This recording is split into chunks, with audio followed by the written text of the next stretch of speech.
Hi, this is Kerby Anderson. Each day we take on the tough issues and provide a biblical perspective to them. The topics we cover are wide-ranging: apologetics, theology, prophecy, creation and evolution, intelligent design, marriage, family, child-rearing, the millennial generation, trends in society, politics, economics, business, religious liberty, the Constitution, public policy, foreign policy, military policy, tensions in the Middle East, abortion, homosexuality, pornography, sexual ethics, media, technology, history, and America's godly heritage. We talk about anything that affects your faith, your family, or your freedom. So don't go anywhere, because Point of View starts right now.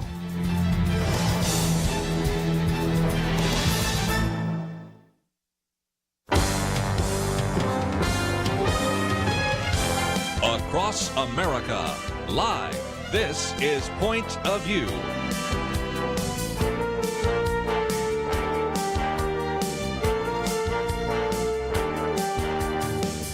And now, Kerby Anderson. Well, thank you for joining me today here on Point of View. It is Monday, and it's the last 4 days of this crazy year known as 2020. And so we're going to spend some time in the next few hours looking at a number of key issues. Also bringing to the microphone some of the individuals we have on a pretty regular basis. We wanted you to know about their ministry. And as we come to the end of our calendar year, we certainly want to encourage you to consider what you might do to support this ministry, but also, as we'll be talking about just a minute, the ministry and the very important outreach at Texas Values. But let me just mention that later this hour, we're going to get into some other issues in the news. For example, the president yesterday signed the COVID relief bill. It's 5,600 pages just about, and it does authorize checks of about $600 for people. But again, he wants to increase that and also use a very significant method known as rescission under the Impoundment Control Act of 1974. We'll talk more about that in just a minute.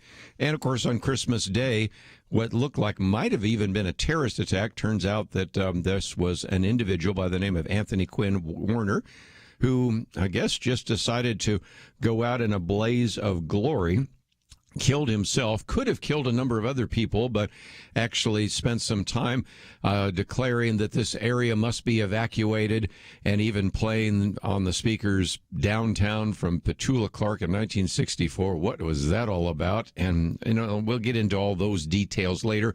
Probably spend a little bit of time talking about that with our good friend Jim Denison. He'll be on next hour because he has been writing about that as well. But let's, if he can, right immediately get to Jonathan Saenz. He is the president of Texas Values. Before that, of course, headed up the Liberty Institute offices there in Texas. A graduate of the University of Texas at Austin, as well as having a law degree from the University of Houston Law Center, and joins us now by phone. So first of all, Jonathan, hope you had a great Christmas and Happy New Year. Hey, Merry Christmas, Kerby. It's great to be with you today. Let's, if we can, spend some time, first of all, talking about the importance of what you do at Texas Values. And then I want to encourage people to support your ministry. I just received an email talking about the fact that you have a $73,000 matching challenge. But we have you on a regular basis, plan to have you on quite a bit starting in 2021, because we will have a legislative session, and you have been our eyes and ears down there in Austin. But remind our listeners about what you do there at Texas Values, because I want to encourage people not only to support Point of View, but also to consider giving a gift to Texas Values. What goes on there in Austin? Well, thank you, Kerby. Yes, we're one of the largest nonprofit Christian organizations in the state of Texas that works on the issues of faith, family, and freedom in the courts, the legislature, and the media. So a big part of what we do is related to making sure public policy looks as close to biblical principles as possible. And a lot of that work is done in our state legislature. And even though it only meets every 2 years, there's a lot that goes on in between, before and after, to prepare, and a lot of work we do at the local level. So that's a big project and a big part of our work that's coming up in January. The first day of the legislative session is January 12th. And so the past 4 legislative sessions, we've led efforts to have a pro-life and religious liberty law passed the past 4 legislative sessions. That's the past 8 years in the state of Texas. We'd like to keep that trend going, if you will. And there's a lot of issues to address. But, a lot happened during 2020. It wasn't a legislative year at the state level, but, we were involved in some efforts to protect faith, family, and freedom. For instance, at the State Board of Education, making sure that pro-abortions and anti-Christian, pro-LGBT groups didn't take over sex education.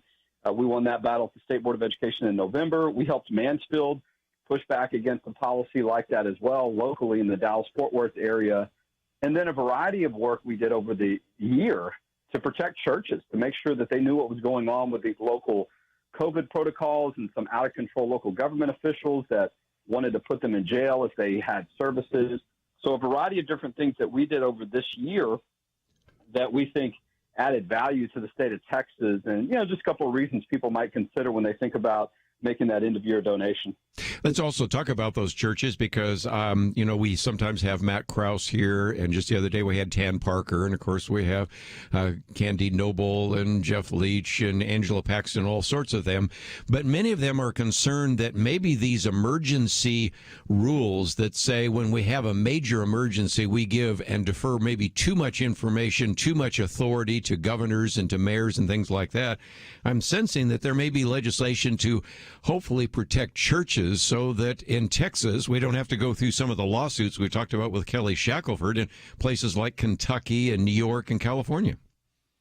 Well, there's no doubt that Texas is not immune from government officials trying to restrict the rights of our churches and Christian-based ministries. And so, there's a lot of good folks at the state level that I think understand the value of that, but that doesn't mean people at the local level won't try to do that. And they did try to do that this year. There were reports where several parts of the state, where churches were dealing with this specifically. We know of one instance in San Antonio where the church they were even having outdoor services just to try to play it a little bit safer.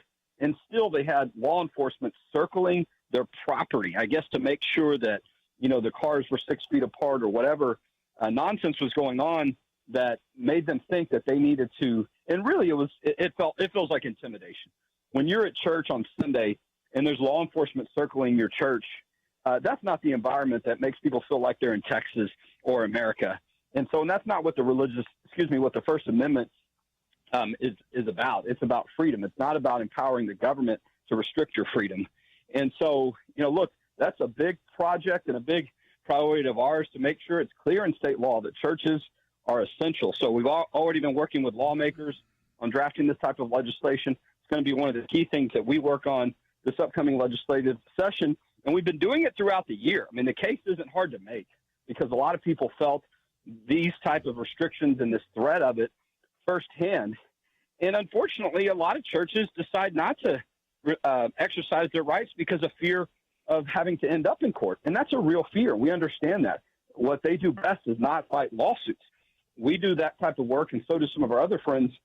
But it's hard to focus on getting your message ready for Sunday when you feel like the police might be showing up to shut you down. Just incredible. We're going to take a break and we come back, talk a little bit more about Texas values. But in case you find yourself saying, really, churches are essential.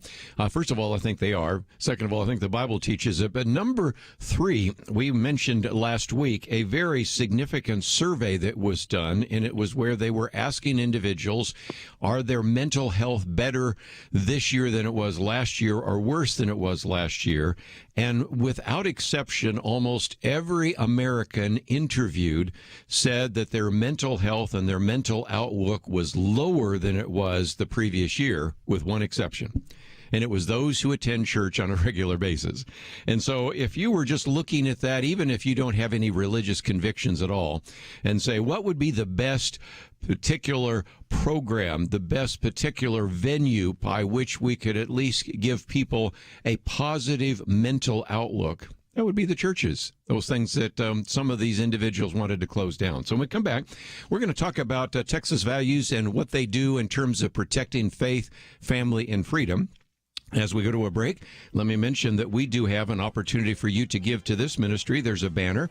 But if you click on the picture of Jonathan Saenz or even go to txvalues.org, you can support them as well.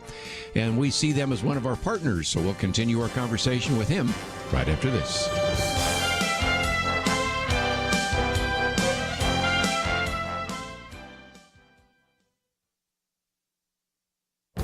This is Viewpoints with Kerby Anderson. China is a national security threat.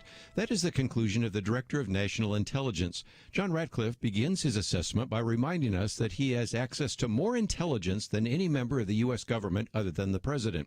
He says that if he could communicate one thing to the American people from this unique vantage point, it is the People's Republic of China poses the greatest threat to America today and the greatest threat to democracy and freedom worldwide since World War II. To put it simply, China wants to dominate the U.S. and the rest of the world economically, militarily, and technologically. He describes ways in which China has been stealing trade secrets from American manufacturers. He talks about Chinese nationals stealing research and development secrets. China's intellectual property theft cost America as much as $500 billion a year. China is also stealing sensitive U.S. defense technology in order to make China the world's foremost military power. We also have found out that China is even conducting human testing on members of the People's Liberation Army in hopes of developing super soldiers for the future. China is also developing world-class capabilities in emerging technologies. It is also developing cyber capabilities against the American government. He concludes by warning us that Beijing is preparing for an open-ended period of confrontation with the U.S. Washington should be prepared. Leaders must work across partisan divides to understand the threat, speak about it openly, and take action to address it. Let us pray that the next administration and Congress does this, but I have my doubts. I'm Kerby Anderson, and that's my point of view.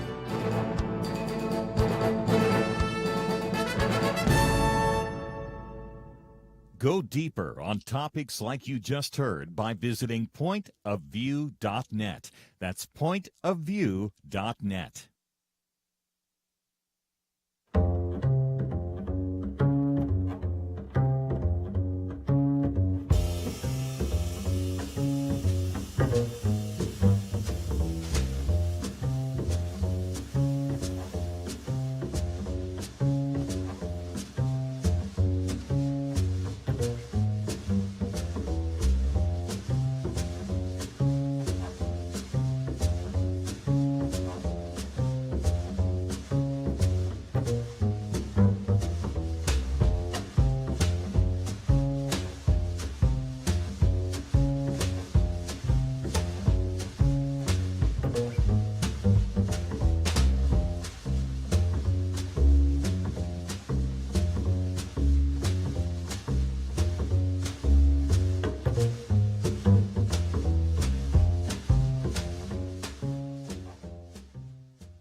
You're listening to Point of View, your listener-supported source for truth. Hi, everybody. Max Lucado here. I want to join the loud chorus of applause and appreciation for Point of View, as well as Christian Radio.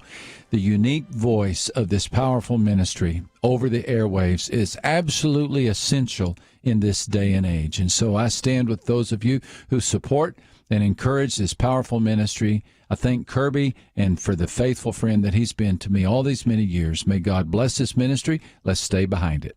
Max Lucado encouraging you to consider what you might do. Even right now, this is a perfect time for you to either go to our website, pointofview.net, click on that banner that says like never before, because I think you're going to need the kind of news, information, commentary, guests, and interviews like never before at a time when media bias seems to be at an all-time high, and there's all sorts of fake news and all sorts of different things that are being said that aren't necessarily true. So we hope that you will depend on what we provide here. And so you can go to the website, pointofview.net, click on that banner, and we have a $100,000 matching fund, which means your gift of $100 becomes $200 or whatever gift you might want to give. And let me encourage you to do that right now. I know my wife and I pretty much decided and already given to most of the ministries we're going to by year end rather than wait to the last moment. So I encourage you to visit the website, or if you'd like to call someone, we aren't necessarily at a skeleton crew today here. Oftentimes because of the COVID-19, we don't have as many people here, but we do today. And so there are people right now willing to take your phone call if you'd like to call them. That number is 800-347-5151, 800-347-5151, which is the pledge line. And now I want to see if we can do a little bit of work to feature what we think is an other very good ministry. I'm not asking you to give to Texas Values because I don't, because I do. I've been at their last fundraising events. I certainly think very highly of what Jonathan has been doing, and it is an organization worthy of your support, especially this year, as we think what's going to be happening in the legislature is going to be key. So, Jonathan, just a minute, let's talk about how people can go to txvalues.org and support you, but tell them what they would be supporting, because you have quite a staff of individuals. You spend time going to the Capitol, which, by the way, has been closed down for so much of the year, and you're involved in all sorts of testimony and hearings, education. There's just a lot. Let people know exactly what takes place on somewhat of a day-to-day basis. Well, thank you, Kerby. And our website is txvalues.org, like the state. When you go on there, you'll see we do have a matching grant in place, so any donations up to $73,000 are going to be matched, and that's just the amount that got pledged. So it wasn't kind of an arbitrary number that we got pulled out of a hat. So people came together and a collection of folks, and we came up with $73,000 that people said if gifts up to that level are come in, we'll match them. And so that'll double your impact. And look, you're right. The Capitol is going to be, it's closed now by and large to visitors, but an announcement was made right before Christmas that it is going to open for the legislative session. They're going to have safety protocols in place and so on, but it will be open. And so we invite you, come down to the Capitol on the first day of the legislative session, January 12th, or any day it works for you. March 17th is our Faith and Family Day. We're going to do a lot of work on that day, but our office is 2 blocks from the state Capitol. So any day that you want to come down during the 140 days of the state legislative session, we're going to be there and we'll walk alongside you. As a matter of fact, we're there every day of the 140-day session. I think we're one of the few groups, if not the only, that works on the issues of faith, family, and freedom collectively that's there every day. And the only way we're able to do that is by people supporting our work. We do have to pay the rent in order to have those offices and facilities that close. The proximity is so valuable, though. But it's not just me and a few other people. We've got 12 members of our team, people that have law backgrounds, that have policy backgrounds, communication backgrounds. As a matter of fact, we've got a new ministry called the Church Ambassador Network. Yes. We have an ambitious effort to reach as many churches across the state of Texas, get them to the Capitol, get them to their state policy, their school board, their city council, but also to come alongside them, to disciple them, to work together with them so they understand. As I was taught in law school, the law is a teacher. It does matter what the law says. That's why we want to make sure the law says churches are essential. So there's not a question if these things come up again.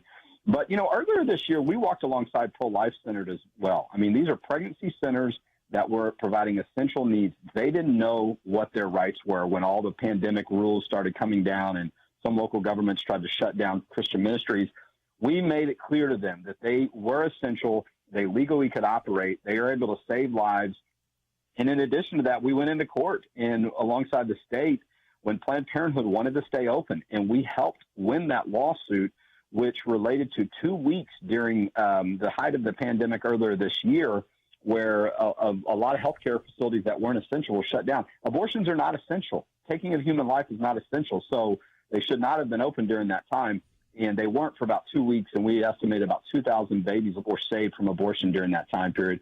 But that's just a couple of snapshots of some of our work. If you go to txvalues.org, you'll see a lot of featured articles we put up to remind people of what happened this year, but what we're going to be fighting for going into the state legislative session in January. The pro-life issue has gotten so strong. There's so much momentum. Obviously, this year, Amy Coney Barrett being nominated and confirmed at the U.S. Supreme Court was a big deal. A lot of people on the pro-life movement saw that as a huge win for someone like her. Could Roe versus Wade be overturned? It's quite possible. That's why you see a lot of legislators, including our organization, we're going to push very strongly for pro-life legislation.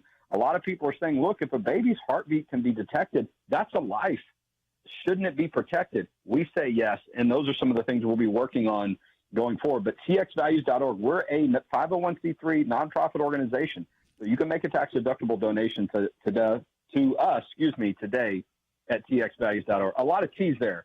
Kerby, sorry That's about for sure. Well, and good. We have a link on our website, so people, matter of fact, I just go to our website to find yours. And just before I let you go, we've talked about the pro-life issues, the pro-religious freedom issues, and you sort of mentioned, but I think we want to come back to the pro-family issues because, as you know, Carrollton ISD, for example, is a good example. The State Board of Education is a second example where the LGBT movement and even just the Planned Parenthood Parenthood movement is trying to prevent any kind of discussion of traditional family values, of pro-life values. So since you've been able to win some of those victories, both at the Carrollton ISD, congratulations, and also, a matter of fact, we're going to have Lori Kirkendall on Wednesday to talk about some of the victories there at the State Board of Education. It almost guarantees that the legislative session this time, they're going to be pushing a lot of LGBT and pro-abortion agendas, and that's why you really need to be involved, and that's why people need to support you, right? Yeah, absolutely. Thanks, Kerby. Look, the State Board of Education meets about 4 to 5 times a year, and they take up certain subjects, and about every 8 to 10 years, there are like some key topics that they come up with. In this past year, it was health education and science. This is an area where standards and rules are put in place on how sex education, how biology related to the human anatomy, all that stuff is taught. And a lot of people feel like it's not the place of public schools to do it. They're not required to do it, but some of them do. So it's important to have some rules in place if they're going to do it. And Planned Parenthood, the biggest abortion provider in the country, a lot of LGBT, anti-Christian organizations, they want students that have Christian values to feel out of place in public schools. They want them to feel that they're out of step and that they're strange. As a matter of fact, there was one policy which we did help defeat here in Texas this year that would have made it illegal for students to tell in class, hey, I live at a home with a mother and father that are married, because that was going to make other kids feel uncomfortable. And the reality is, we know statistically that when children are born to a married mother and father, and that's the setting in which they're raised, that's where they do best statistically. And now, we know not everybody is in that setting. That doesn't mean that if your family is not of that setting, that somehow, you don't have ability to be successful as a student. But if we're going to teach the model that works the best, we should at least be mentioning that and not downplaying it or eliminating it. And that's the kind of hostility that was going on. In addition to that, teaching girls how they could get around their parents to go have an abortion as a teenager. These are some of the things we were fighting against, and we helped defeat at the state level and the local level. And you mentioned Carroll ISD. I know for some of your Dallas-Fort Worth listeners locally, that started with us testifying and other friends of ours bringing that to our attention too. We drove up there, even though we did it virtual. We were on the ground from day one, and there is a court order now in place because of our efforts in a court case to stop that curriculum. So we stopped Carroll ISD. We stopped this happening at Mansfield ISD. And Kerby, we even beat radical leftist sex education in Austin ISD. Yes, you did. So I forgot to mention that one. There's a lot of momentum. But that is in strong reason because around 20,000 people used our Action Center this year to make calls, to send emails, to testify, and they got involved. And so that's what we're able to do when people come alongside our work. Again, TX Values, and you can go to that website or simply go to ours at pointofview.net, txvalues.org. Jonathan, Happy New Year, and thanks for joining us today. God bless you, sir. Thank you for the great work you're doing. We will take a break, and we'll get into all the issues in the news right after this. Sometimes you only get one chance. Kerby believes the next few days are the most critical of the whole year for Point of View. 2020 has been difficult, to say the least, and yet those problems won't magically disappear on January 1st. The support that you provide this week will help determine how much we can accomplish together in 2021, and we can't reach anyone without you. We have an immense opportunity right now. Someone who believes in this ministry is challenging you to support what you believe in. They are making you a promise. Whatever you give, they will match it up to an incredible $100,000. But this ends with 2020. We need to hear from you right now. Americans need truth, and we need you. Please give today at pointofview.net/year-end or call 1-800-347-5151. Did I mention we have a $100,000 matching challenge? Double your impact if you give right now. Pointofview.net/year-end and 800-347-5151. Point of View will continue after this.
are listening to Point of View.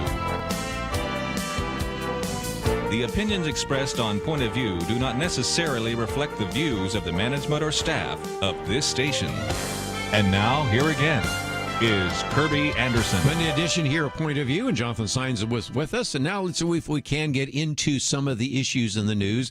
Let me start out with Christmas Day. You start hearing these stories, seeing them online, of an explosion in downtown Nashville, Tennessee. And you think, okay, it could be a terrorist attack, although if I'm a terrorist, why blow up Nashville? And then we find out that no one was killed, which is usually not the MO for most terrorists. And before you begin to figure out what's happening, they begin to tell you bits and pieces. Now, we know a couple of days later that this had nothing to do with terrorism. Some people have tried to find a way to describe it, and one description is it maybe was a little bit like, I don't know, the Joker. I've not seen the movie, but I've seen enough clips to know what that would be like. It's just bizarre, because we now know who that individual is. Anthony Quinn Warner, of course, Anthony Quinn, the movie box office celebrity, but again, he was named for him, I assume. But nevertheless, I guess you could see him as a suicide bomber and not necessarily a homicide bomber. I've made the distinction between those who try to kill others. Matter of fact, he went out of his way to prevent that, because he pulls up in his RV, and either you're hearing gunshots, audio gunshots, I would assume. Maybe he actually shot the gun. I don't think so. I think they were just audio of gunshots to attract people's attention. Then the loudspeaker on the recreational vehicle played a woman's voice declaring, "This area must be evacuated now. If you can hear this message, evacuate now." And it's in this sort of passive tone that you get, the woman that does those announcements on the terminals at the airport, that it had that kind of sense to it as well. In between this announcement that you must be evacuating this area, the speakers on the RV played Petula Clark's 1964 hit Downtown. This is so bizarre. Anyway, this is what he began at 5 a.m. An hour and a half later, at actually 6:29, the bomb was detonated. It did injure 3 people. We'll spend some time talking with Jim Denison at the top of the hour, because he has a piece here about 6 heroes in Nashville, which I think is important to at least acknowledge again some of those in law enforcement trying to clear the area, and talking to this one man with his dog when it blows up, and they got hit with some things, but I don't think either were hurt. And so, again, an explosion, and a huge explosion, reminding you a little bit of Oklahoma City, for those of you old enough to remember that explosion. I mean, major physical damage to the surrounding buildings, including the AT&T facility. I'll come back to that in just a minute. And so in some respects, given the extensive nature of that explosion, almost a miracle, if you will, that nobody was killed and only a few people were hurt. Again, the man, his name is Anthony Quinn Warner, self-employed computer guru.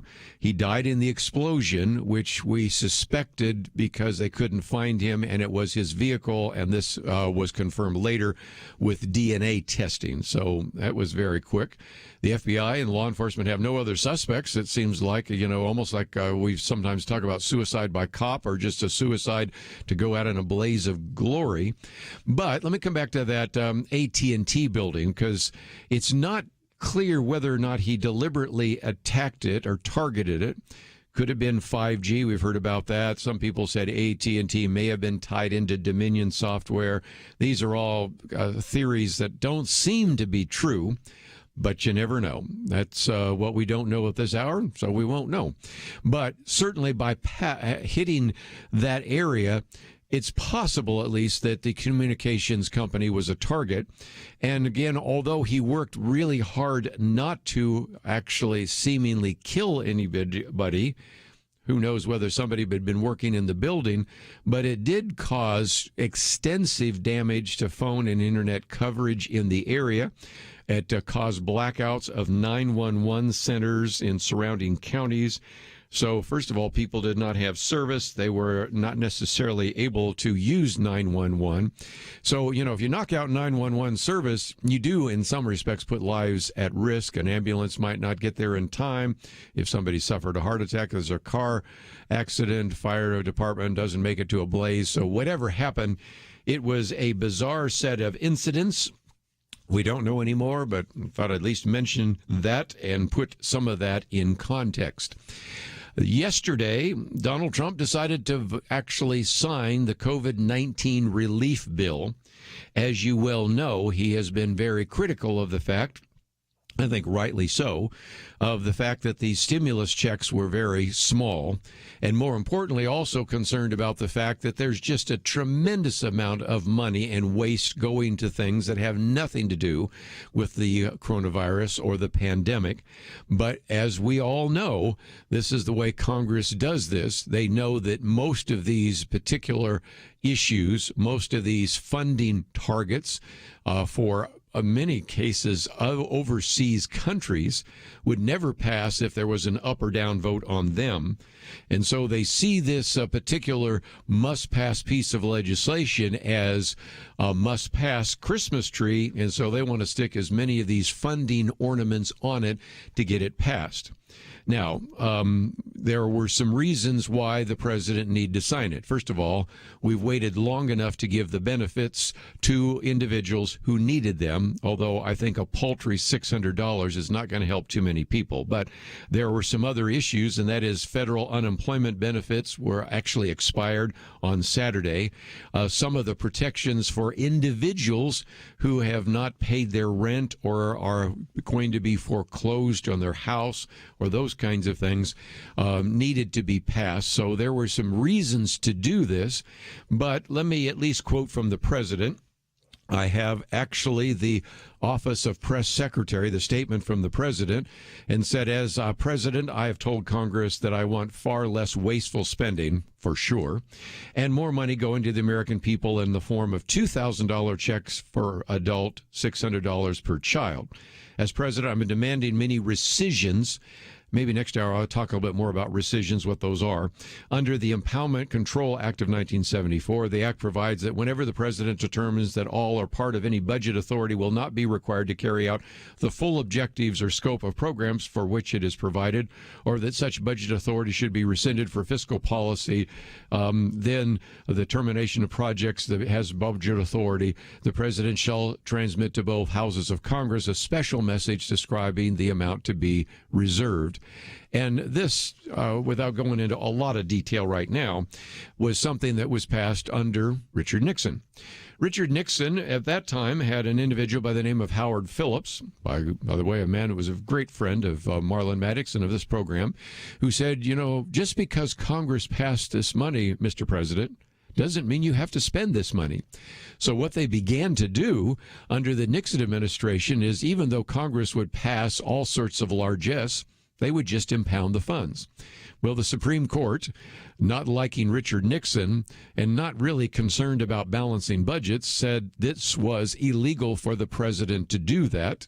Again, separation of powers argument, probably compelling, but nevertheless, there's just no way that since we don't have giving the president a line item veto, like most governors have, and we don't have an ability to impound funds, even for programs that no longer exist, then those all have to be now done through rescissions that are sent back to Congress and asking Congress to take those actions. So that's what he has done. And again, not that I feel that obligated to actually defend the president, because there have been a lot of people that said probably we're seeing some of the worst characteristics of this president in these last final days of his office. Nevertheless, it is, I think, the height of hypocrisy when you've had a number of people, and I'll just pick out Bernie Sanders since he was in the news yesterday, condemning the president for not signing this piece of legislation when for months, not just a few weeks, for months, the Speaker of the House, Nancy Pelosi, didn't even take up the consideration of this. Nobody criticized her. Well, some of the Republicans did, because she was simply wanting to use that as an election year attempt to make the president look bad. So the Speaker of the House can prevent an up or down vote for months on this whole idea of any kind of COVID relief. And then when the president says, before I sign it, I want you to make some changes, and then finally says, okay, I'll sign it and send some rescissions. Both deserve some criticism, but I can't take seriously the people that criticize the president who said nothing about the Speaker of the House for months. Anyway, let's take a break, and when we come back, some people saying, are these vaccines safe? The first article I have here is from an ER physician writing in the Dallas Morning News about why the vaccines are safe and why you need to, in terms of your cost benefit, recognizing tremendous costs that come from not taking the vaccine. We'll talk about that right after this.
Now, back to Point of View, your listener-supported source for truth. Hi, everybody. This is Gary Bauer with American Values in Washington, D.C. You know, I've been involved in big battles in Washington for many, many years. And in those battles, time and time again, it's been Point of View Radio and Kerby Anderson who's provided me with a platform to sound the alarm. It doesn't matter whether the battle was over the sanctity of human life or preserving religious liberty or defending marriage. Kerby Anderson and Point of View have always been there standing strong.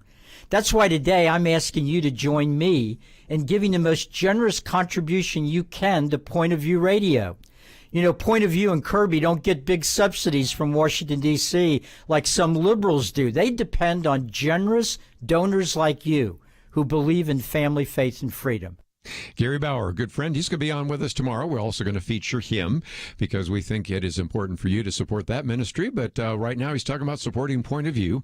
And let me just mention that we do have a match on the table. And if you would like to join with us, and I hope you would, even as we go to a break at the top of the hour, be a perfect time to go to the website, pointofview.net. Click on that banner that says like never before. It also says give now. And neither one of those banners will get you to a place where you can give online. If you say, well, I'd really like to talk to someone, the good news is sometimes we have just a few of us. Sometimes it's Andrew, Steve, and me, and that's it. You know, we got an engineer, we got a producer, and we got me. And then today we got some other people that are standing by the phone, and they'd like to get a phone call from you. So if you'd like to give them a call, that number is 800-347-5151. And boy, if it gets busy near the end of the week, I'll bring in my wife, I'll bring in my daughter. We'll see what we can do. But at the moment, many of them are doing their work, but they wouldn't mind being interrupted with a phone call. So give them a call, 800-347-5151. We'd like to end this academic year, this calendar year, whatever you want to say, this 2020 year. It's been so crazy, in the black, and be able to be ready for all the challenges we're going to be facing in 2021. One of those, of course, is going to be the pandemic. You know, it just doesn't stop on December 31st, 2020. It will continue on into January 1st, 2021, and go for some time. One of the reasons I posted this article by this ER physician from the Dallas Morning News is I thought it was very well written and really reminds us of if you're evaluating whether you're going to get this vaccine. And I recognize some of you say, no, I'm not. I've got some questions about that. I wonder about that. He does as good a job as I think anybody can to explain why he thinks you should get it. And if you read all of that and say, nope, he's not convinced me. Okay, I understand that, but I wanted you to know that. And first of all, he points out that these are very effective. He says, as a matter of fact, data shows that these vaccines to be incredibly effective. He said, while there was some early back and forth of which vaccine was more efficacious, whether it was the Pfizer vaccine or Moderna vaccine, the take-home point is that the excellent efficacy rates in each trial support the likelihood that these mRNA vaccines are, in fact, incredibly effective. 94%, 95% effective. Matter of fact, the first dose makes you about 80% effective. And you say, well, how do you know that? As last week, during this hour, we interviewed Dr. Steven Weinberg, who gave us some of the facts and figures. By the way, if you still have some questions, you might want to go back to that interview because I tried to throw towards him every question that many of you have been asking. First of all, of course, the mRNA vaccines are very different than the other kinds of vaccines, which in the past have been grown on eggs and actually use an attenuated virus, but there's always the possibility they did not disrupt that virus enough. These entirely different. They actually manufacture the mRNA so that it's similar to, but obviously not, the actual virus, and thus it causes your antibodies in your body to develop those because of the vaccine. So then he also answers the question, what about safety? He said the short-term safety data are reassuring. This is important because he says typically most adverse vaccine outcomes are seen within 6 weeks from vaccination. Is there a long-term one? There's always that possibility, but usually you see them in the first 6 weeks, and we are further down the road now than that, so that helps us know. So then he talks about something that people don't think about, and that is when we talk about cost and benefit, he's already talking about the benefit. They're effective, and there doesn't seem to be any long-term adverse reactions. Yeah, some people get allergic reactions, and that's understandable with almost anything. But the cost, he reminds us that, first of all, every 30 seconds an American dies of COVID. If you're lucky enough to avoid this, though, you can look forward to the uncertainty of whether you will be a long hauler. I haven't spent much time talking about this, but the long haulers are the people that got the vaccine. They might have had it severely.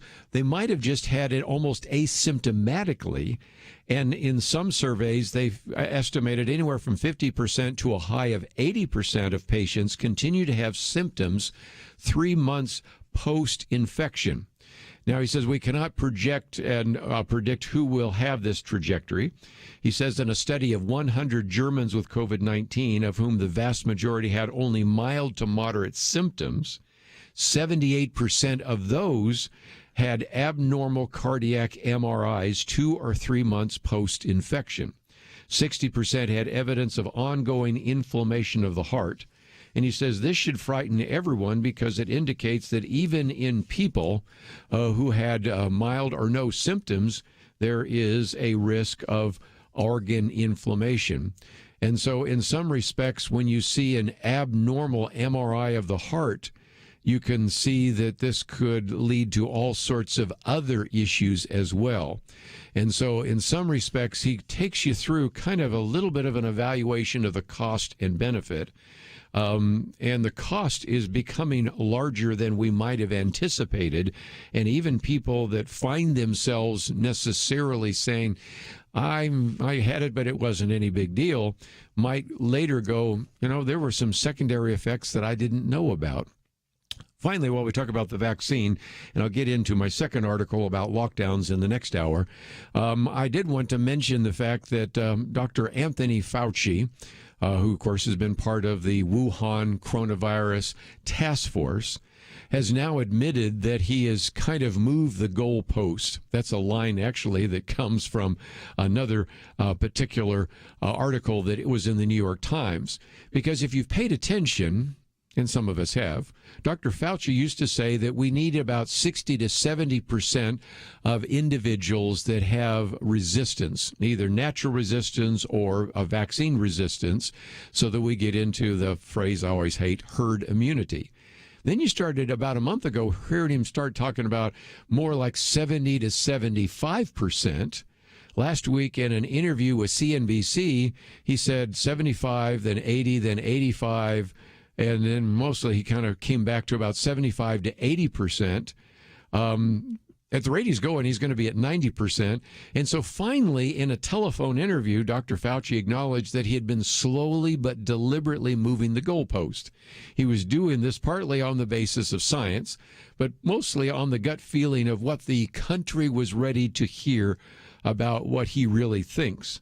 And so the New York Times put it this way: Dr. Anthony Fauci has been slowly but deliberately moving the goalpost on when herd immunity is possible. He's doing so, he said, partly based on new science and partly on the gut feeling the United States is finally ready to hear what he really thinks. So on a couple of occasions now, we've had Dr. Fauci, we've had the Surgeon General, we've had a number of other people say, I really can't tell you the truth because you can't take the truth. You can't stand the truth. And so we're going to tell you, you shouldn't really get masks because we're fearful if we tell you getting masks are good, there won't be enough masks for the healthcare workers. So we'll just lie to you about that and then later tell you should have masks. Same thing, we're going to tell you that it's only, we only need about herd immunity at about 60%. Then 70%, now it's 80%, and we're getting up to 85%. He's going to be at 90% next week. And it just shows again, he doesn't trust us, and not always can you take seriously everything he has to say. We're going to talk with Jim Denison right after these important messages. Sometimes you only get one chance. Kerby believes the next few days are the most critical of the whole year for Point of View. 2020 has been difficult to say the least, and yet those problems won't magically disappear on January 1st. The support that you provide this week will help determine how much we can accomplish together in 2021, and we can't reach anyone without you. We have an immense opportunity right now. Someone who believes in this ministry is challenging you to support what you believe in. They are making you a promise. Whatever you give, they will match it up to an incredible $100,000. But this ends with 2020. We need to hear from you right now. Americans need truth, and we need you. Please give today at pointofview.net/year-end or call 1-800-347-5151. Did I mention we have a $100,000 matching challenge? Double your impact if you give right now. Pointofview.net/year-end and 800-347-5151. Point of View will continue after this.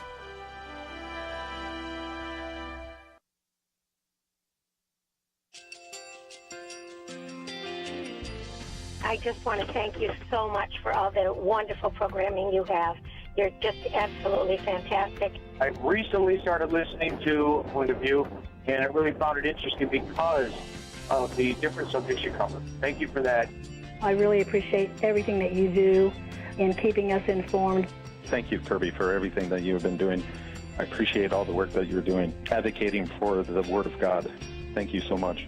Point of view, I think, is absolutely necessary because it's a Christian perspective, a biblical worldview perspective, and receive very current, up-to-date information about what is really going on, week to week in our culture, which is changing so rapidly, and yet it's morally sliding backwards. Yeah, I'm just, first of all, I thank you guys. Y'all's program is wonderful, and enjoy it every day. I learn so much every time I listen to it. Point of View Radio Talk Show.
Hi, this is Kerby Anderson. You know, each day we take on the tough issues and provide a biblical perspective to them. The topics we cover are wide-ranging: apologetics, theology, prophecy, creation and evolution, intelligent design, marriage, family, child-rearing, the millennial generation, trends in society, politics, economics, business, religious liberty, the Constitution, public policy, foreign policy, military policy, tensions in the Middle East, abortion, homosexuality, pornography, sexual ethics, media, technology, history, and America's godly heritage. We talk about anything that affects your faith, your family, or your freedom. So don't go anywhere, because Point of View starts right now.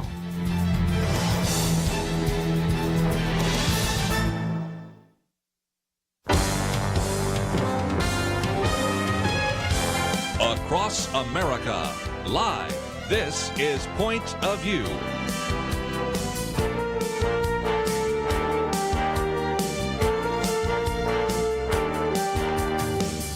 And now, Kerby Anderson. Thank you for joining me. It is the Monday edition of Point of View, and I hope you had a great Christmas. And we are now down to the last 4 days of this crazy year, 2020.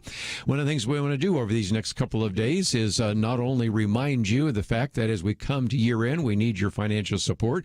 We also want to highlight some ministries and organizations we think very highly of and have partnered with. One of those, in just a minute, we're going to be talking with our good friend Jim Denison, Dr. Jim Denison, of course, of the Denison Forum, and encouraging you not only to consider what you might do to support Point of View, but to support his organization as well. A little bit later this hour, I want to spend some time getting into some of the issues in the news.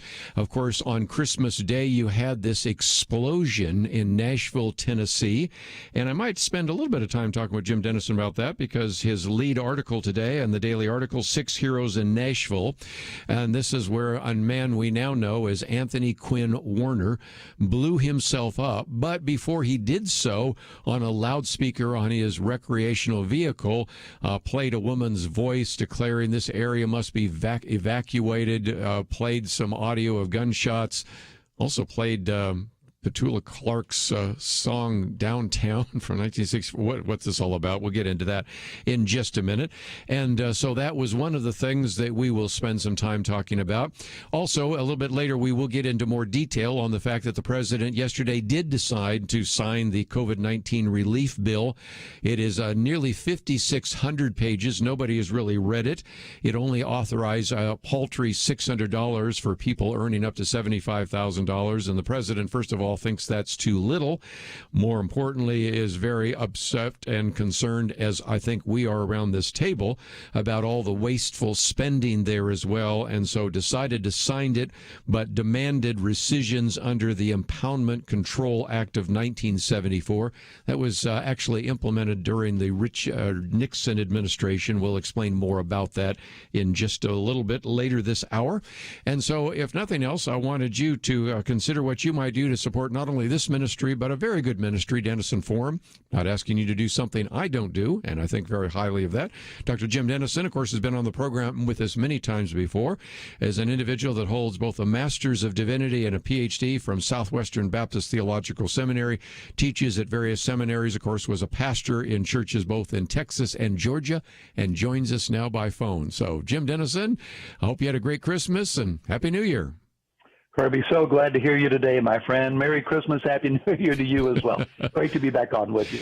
Okay, Tennessee. When you heard about this, Nashville, Tennessee, I'm thinking a possible terrorist attack, but why Nashville? Why not Washington, D.C. or something else? As things began to unfold, it looked like the individual did not want to actually kill anybody. He did hurt 3, but that loudspeaker calling for the area to be evacuated and having it done on Christmas morning, I think really does look like a suicide bomber, a person that decided to just simply go out in a blaze of glory. And your daily article reminds us that we have some heroes there in Nashville.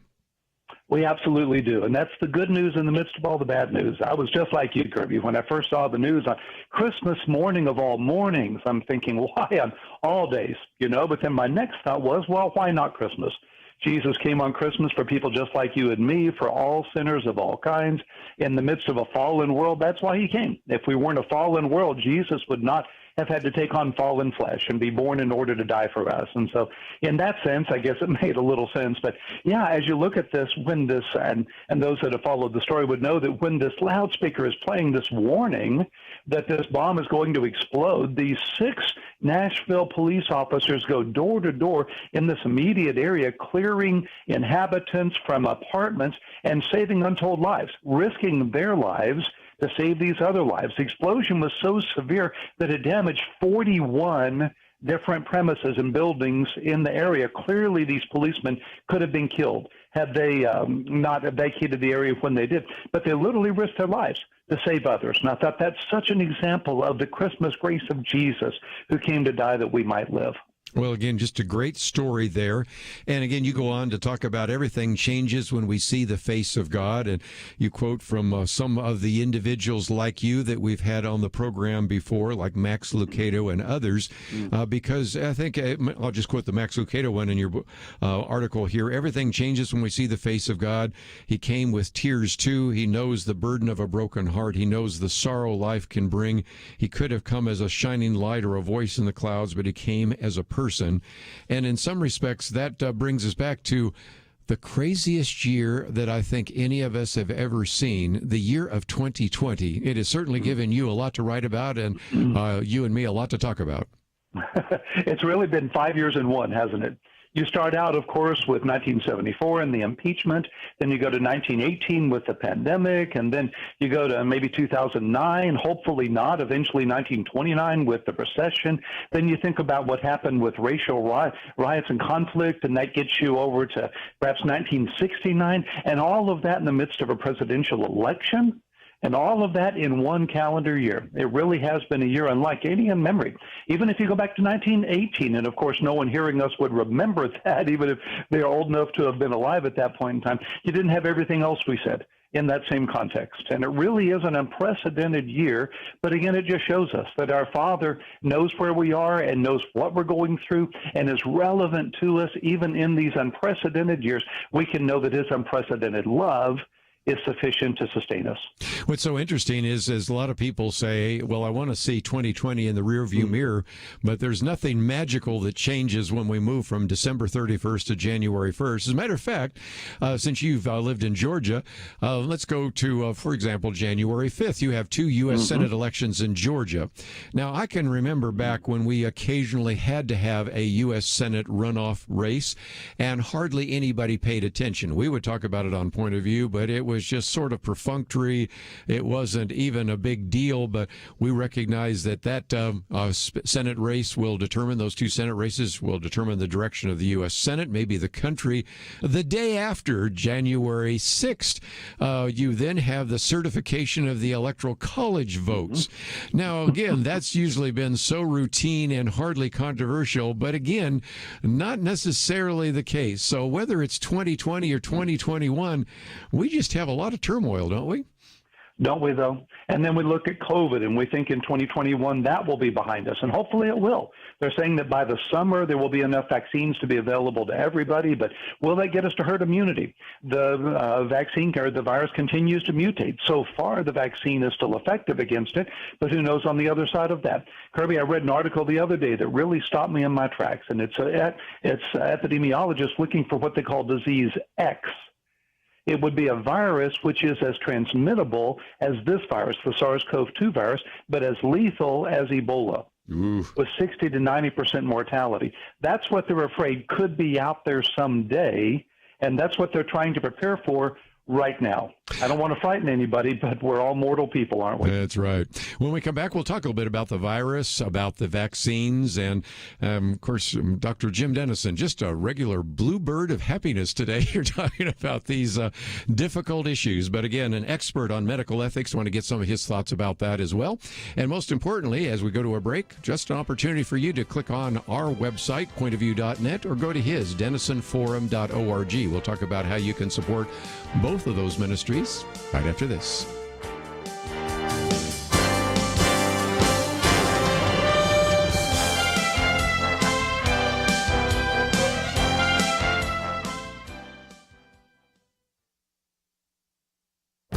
This is Viewpoints with Kerby Anderson. China is a national security threat. That is the conclusion of the Director of National Intelligence. John Ratcliffe begins his assessment by reminding us that he has access to more intelligence than any member of the U.S. government other than the president. He says that if he could communicate one thing to the American people from this unique vantage point, it is the People's Republic of China poses the greatest threat to America today and the greatest threat to democracy and freedom worldwide since World War II. To put it simply, China wants to dominate the U.S. and the rest of the world economically, militarily, and technologically. He describes ways in which China has been stealing trade secrets from American manufacturers. He talks about Chinese nationals stealing research and development secrets. China's intellectual property theft cost America as much as $500 billion a year. China is also stealing sensitive U.S. defense technology in order to make China the world's foremost military power. We also have found out that China is even conducting human testing on members of the People's Liberation Army in hopes of developing super soldiers for the future. China is also developing world-class capabilities in emerging technologies. It is also developing cyber capabilities against the American government. He concludes by warning us that Beijing is preparing for an open-ended period of confrontation with the U.S. Washington should be prepared. Leaders must work across partisan divides to understand the threat, speak about it openly, and take action to address it. Let us pray that the next administration and Congress does this, but I have my doubts. I'm Kerby Anderson, and that's my point of view.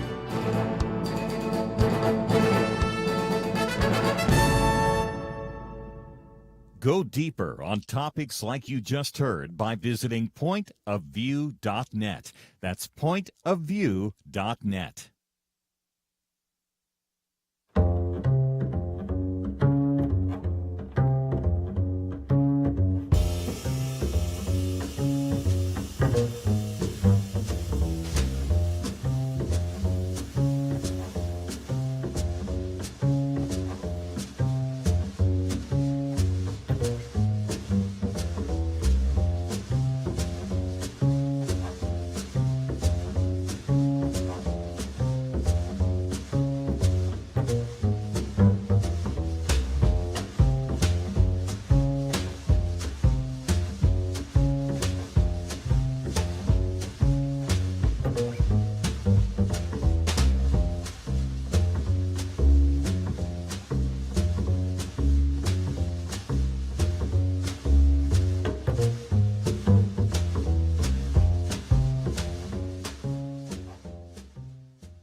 You're listening to Point of View, your listener-supported source for truth. And I've been listening to Point of View for about 12 years now. It's just been such an impact on me because in high school, when I first became aware of the political spectrum and all that, and then the culture wars going on, I was a conservative ideologue, basically, going with whatever conservatives said. But after listening to the show over the years, I realized that I'm supposed to be for truth. I'm supposed to be a Christian and then a conservative. And I'm supposed to look at all this that's going on around us in today's culture through a biblical lens. And I can't thank y'all enough for that. I want to just tell you, I love your show. I listen every day. It's fantastic, the stuff that y'all bring out that other news shows and other people don't. Again, some of the things we talk about here on Point of View, one of the reasons why we encourage you to consider what you might do to support this ministry. And even as we go to a break, of course, you can go to the website, pointofview.net. Also want to challenge you to consider what you might do to support the Denison Forum. That's denisonforum.org. Of course, there's also Denison Ministries. We'll explain all that in just a minute. And some talking about the issue of being salt and light in the culture. That is our January issue of Outlook, Restoring Christ in the Culture. Some very good pieces by Liberty McCarter on the beyond voting and really staying involved and culturally engaged after the election. A piece by Will and Warren Kelly on the least of these, and then one on changing culture, which is basically preview of the kind of things you get from Jim Denison as we talk about Christ and culture, cultural engagement, and how to change the world. So those are some things we talk about. But Dr. Jim Denison, for just a minute, I want to chat with you about this whole idea of the pandemic and the vaccine. You are a resident scholar for ethics with Baylor Scott White Health, also senior fellow with the 21st Century Wilberforce Initiative, and of course a senior fellow for cultural studies at Dallas Baptist University's Institute for Global Engagement. And there are some ethical questions kind of surfacing with this, and one is a very good article came out today that we're tracking the people who get vaccinated. And that certainly makes a great deal of sense. For some time, California and other states have been collecting personal data from people getting immunizations, children and others, in order to make sure they get the required shots. But there's been this question about privacy. It seems to me that even though I certainly am always concerned about the invasion of privacy, right now, contact tracing and keeping track of people who've been vaccinated, that makes a great deal of sense. And I think that's a good example where you have two competing values in ethics. You have to evaluate which one makes more sense. So how would you think through that issue of privacy concerns compared to just the need to get people vaccinated and to know who's been vaccinated and keep track of whether they've got the first and the second shot? Any thoughts? It's a terrific question, and it really operates on two levels. The first has to do with the individual patient themselves. All of the vaccines, as you know, so far that have come down on AstraZeneca, which is apparently going to be next, required 2 doses, but of the same vaccine. And so we want someone making certain that if I got the first Moderna vaccine, that I get a second vaccine from Moderna as well. I want someone watching my paperwork. I want to make sure it's been the 17 to 21 days that are necessary to have that second vaccine. I want someone watching to see which I had relative to other possible interactions and drug interactions to tell me whether or not I have allergies that might be relevant to the specific contents of a particular vaccine and so forth.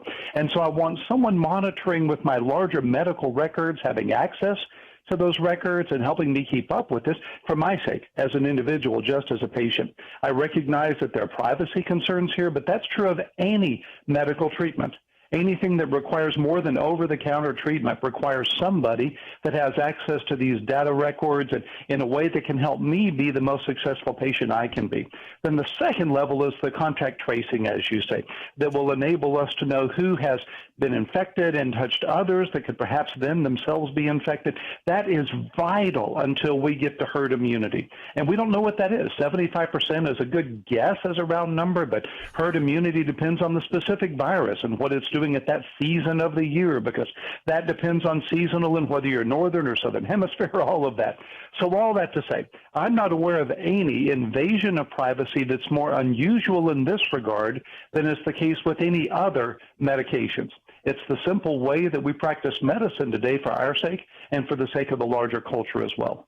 And while you talk about herd immunity, it's been interesting because the interview that the New York Times has done and others have done with Dr. Anthony Fauci, he points out something that you and I probably have noticed, because back in the early days of the pandemic, he talked about herd immunity probably 60 to 70%.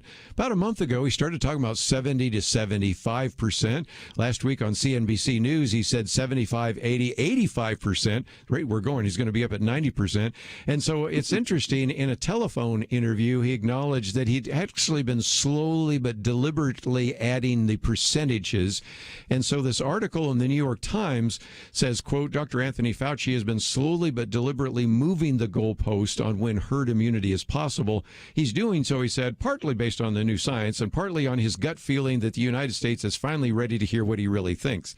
Now, Dr. Jim Denison, we've been down this road before. You can remember back in the early days of the pandemic when we were having Dr. Anthony Fauci, we were having the Surgeon General and others saying, don't get masks. Why? Well, because they didn't want us to get masks because they want to make sure there were enough for the healthcare workers, but they didn't treat us like adults, so they just kept saying, okay, we're not really going to tell you the truth. We're just going to tell you what is going to manipulate you. And this is another kind of ethical question. You can understand why some people are saying, should I trust these healthcare professionals? Because I'm starting to find out that they're not always telling me the truth all the time. That's a critical issue, Kerby. It absolutely is. For instance, with herd immunity, one of the things we're discovering with this new strain that's been documented in the UK is that it's more transmissible than the previous strain was. It apparently is just as treatable in terms of the vaccine, but nonetheless more transmissible. If that turns out to be the case, even as much as 70% more transmissible, that does drive up herd immunity. because that's calculated in part on how transmissible the specific disease or virus in question is, or what season of the year it is, and all that goes inside that. But the other side of it, which points to exactly to, I think, the point you're making, if we are going to move that, we have to explain why. If we change our minds on masks, we have to explain why. Yes. What we can't do, if we're going to maintain credibility with the public, is say something we know at the time isn't true. That inevitably will come out. People will hear that. They will then begin to question everything else we say, and we lose the moral authority to lead on a difficult issue. And in my mind, Kerby, just my own opinion of this, that's really been one of the mistakes, looking back at how we've handled public health in this regard, is the degree to which things have been said that at the time were known not to be completely true, and without a larger even explanation as to why it was said as it was, and we've lost some credibility along the way, I'm afraid. And you add that to, it's true for you, but not for me. In other words, these mandates are for everybody, well, except for the governors or the mayors or others, individuals, and we've talked about that before. But before we wind down this particular segment, I wanted people to think about how they can support your ministry. And, of course, we've also wanted to challenge people to consider how they can support Point of View. And so we have a link to your website, and as they go there, you have a fairly significant financial hill to climb up. And so I want people that have really appreciated your thoughtful insight to consider what they might do to support the Denison Forum and Denison Ministries. So tell them what they will find when they land on the website. Well, Kerby, thank you so much for that privilege. We have a variety of different ministries under the umbrella of Denison Ministries.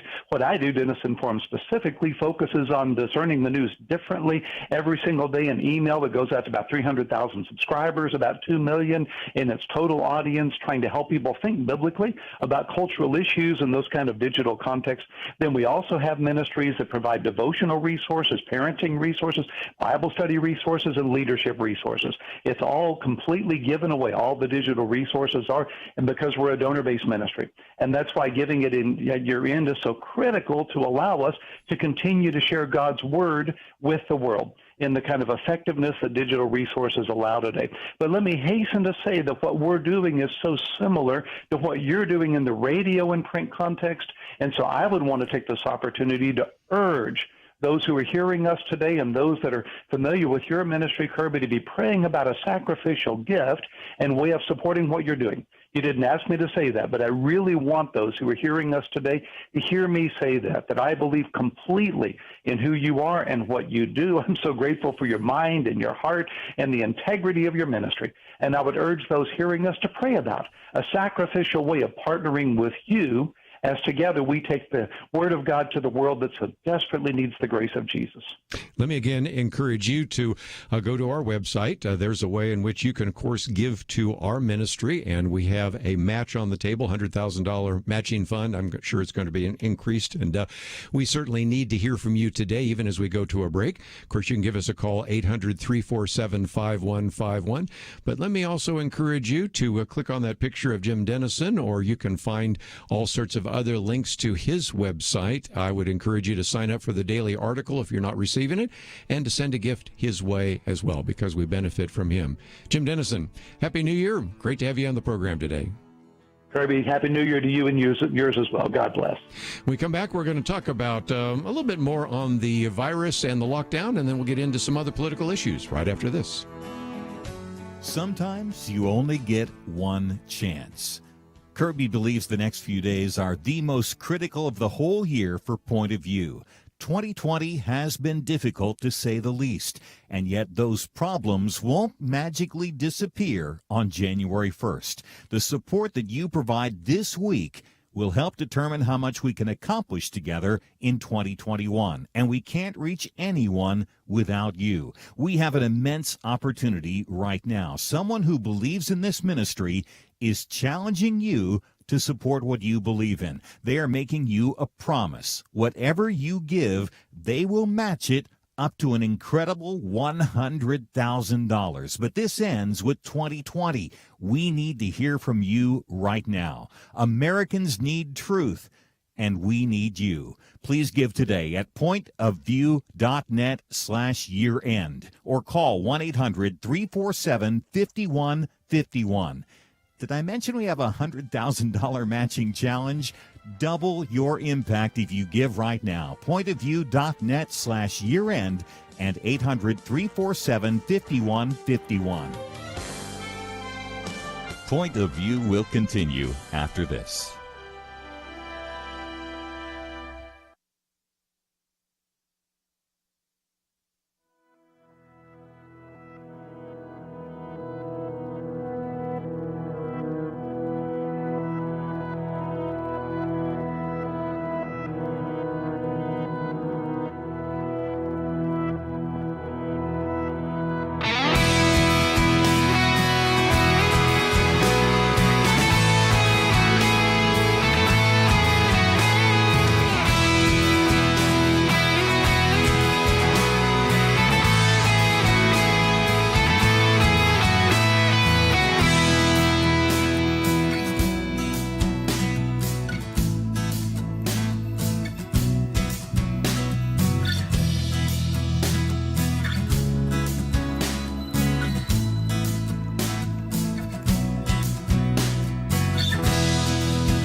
You are listening to Point of View.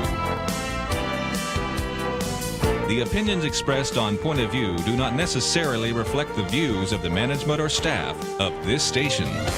And now, here again is Kerby Anderson. Let's get into some of the issues in the news. Since we're talking about the virus and the vaccine, let me talk about my first article, and then we'll get into some of those others in just a minute, because the first article I've posted actually comes from an ER physician who is very confident that the vaccines are safe and really helps you understand, if nothing else, kind of the cost benefit. I know right now some of you are saying, I'm not sure I want to get the vaccine, or I want to get first in line. But I recognize, having received phone calls and emails from people on this listening audience, you're all over the map on that. And so this is just some other material that would maybe help you make that decision.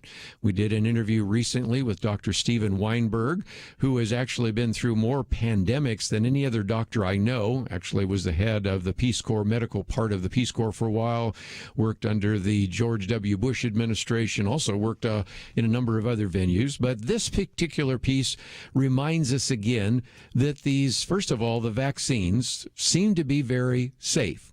First of all, she says that scientific data shows the vaccines to be incredibly effective.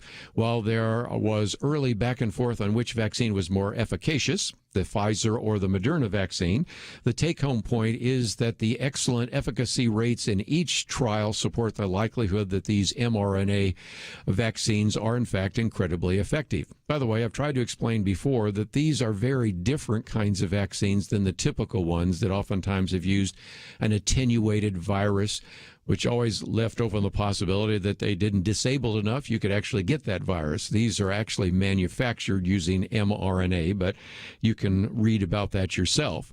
Because the next question people have is, okay, they're effective, no doubt about that. That's pretty easily to document. What about safety? She answers that question too. The short-term safety data are reassuring. This is important typically because most adverse vaccine outcomes are seen within 6 weeks from vaccination. Since we've had these tests that go back months, we now can begin to see if there are any kind of adverse outcomes. Also points out that there is what is called the Vaccine Adverse Event Reporting System. And I'll pay attention to that from time to time as we go on and see what kind of reports are there. But on the other hand, what are the costs? Well, of course, we know the number of people that have died. I'm starting to make kind of a list of people that I've interviewed here on Point of View that have died of COVID-19. Some of them died with that. They had something else. The other day I was talking about one individual. Matter of fact, I can see his picture as I just look through the window there. And he died, and somebody said, well, yeah, but didn't he have cancer? I said, yeah, he had cancer, but did he die now because of cancer? No. Could that cancer have gone in remission? Probably, maybe, who knows? But he died because he got COVID on top of it. Others, of course, have died because of it. So we can have that debate about how many died because of COVID-19, how many died with it, but still a lot of people have. But this particular ER doctor adds something else, and that is that you might end up, even if you only get it in a minor way, become what is called a long hauler. And this is on the third page, in case you want to print this out and read it.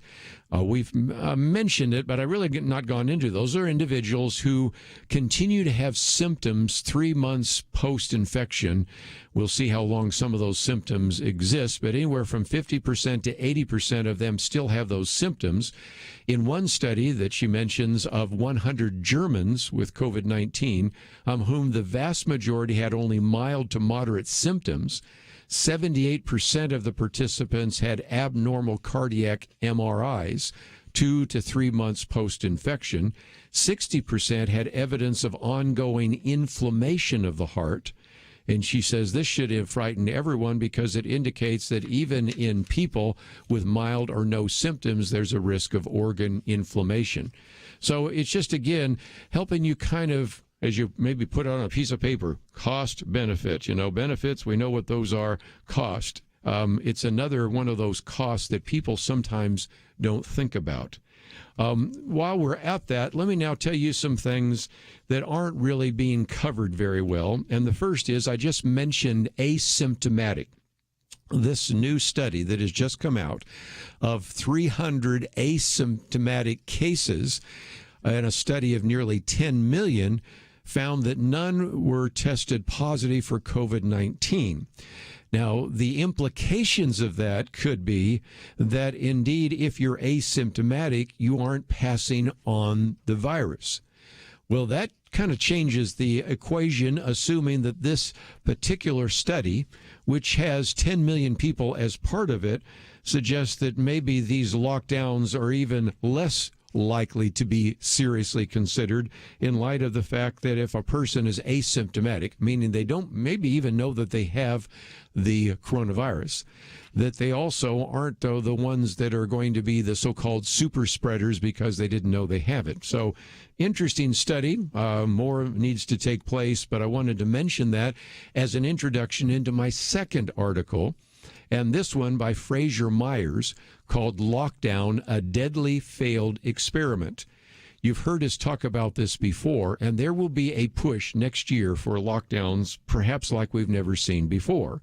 If you even look at the New York Times list of the 10 states that actually have the most stringent lockdown orders, all 10 of them have one thing in common: Democratic governors.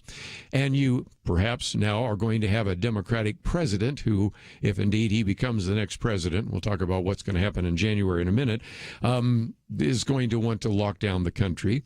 And so Fraser Myers just simply points out that if you want to look at the country which has been most ravaged by COVID-19, by the coronavirus, in which you look at 1,600 people have died for every million people, that country is, he says, Belgium. He says, now that might come as a surprise because you would think, well, that would be America. After all, look at all the hammering they've been doing on President Trump. Or Britain because they, quote, locked down too late. Or maybe Brazil because they have another right-wing leader, kind of like Donald Trump, and they complain about the lockdowns. Or, well, of course, Sweden, which really had no lockdown at all. But he said, no, it's actually, interestingly enough, it's Belgium. And there's really nothing that Belgium did differently than any other European country. Then he says second place is Italy. Now, that might be one where you had, again, they were the first to get hit. But after that, then it's Slovenia. It's then Peru. He goes down this list, and he points out that some of these places that have had such deadly reactions to the coronavirus, some of them had stringent restrictions. Others did not. As a matter of fact, Peru is a good example because it may have had the most stringent restrictions on the planet because in Peru, the military enforced this. Masks were mandatory in public. And yet, even when all of those stringent requirements were implemented, it still was it fourth on the list. And it's just, I think, an illustration, as he says later on, that you don't see any correlation. And even if you see a correlation statistically, you don't see a causation. And so he says lockdowns have similarly become the default response to rises in cases. But the conventional wisdom that more lockdown means fewer deaths simply does not hold true in the real world. There is globally no association, let alone causation, between lockdowns and COVID deaths. He says that developed countries this year have experienced record drops in economic output. So certainly there's been a correlation between a lockdown and destroying the economy. I will give you some numbers in just a minute in our third article, why 2020 really was the worst year ever. We look at the impact that it's had on children. He points out that children face very few risks from COVID-19, but the school closures have had a dramatic effect, and 1.5 billion children have been affected, he says, by school closures around the world. Then you, of course, get into all the other impacts that we've talked about. For example, patients who took stay-at-home messages too much to heart didn't get illnesses checked out like cancers and didn't detect all sorts of other kinds of illnesses and things like that. And so finally, he winds his fourth page down by talking about one of the other costs is our freedom. He says our entire culture of freedom, he says, has collapsed. We now need and expect the state's explicit permission for whatever limited activities we can do. Even Christmas can now be canceled by the state.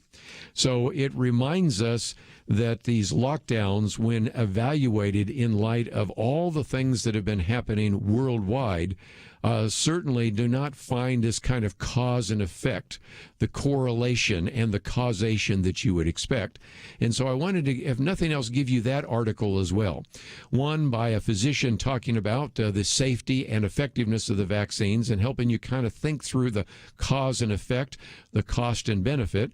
Number two, the lockdowns, a failed experiment. And when we come back, we'll talk about one other aspect, a very good article on, in some respects, 2020 might have been the worst year yet. We'll talk about that right after this.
Now, back to Point of View, your listener-supported source for truth. Hey, this is Noel Boucher with the Ministry of Pure Hope, and I just want to take a minute to encourage you to join the team here at Point of View Radio.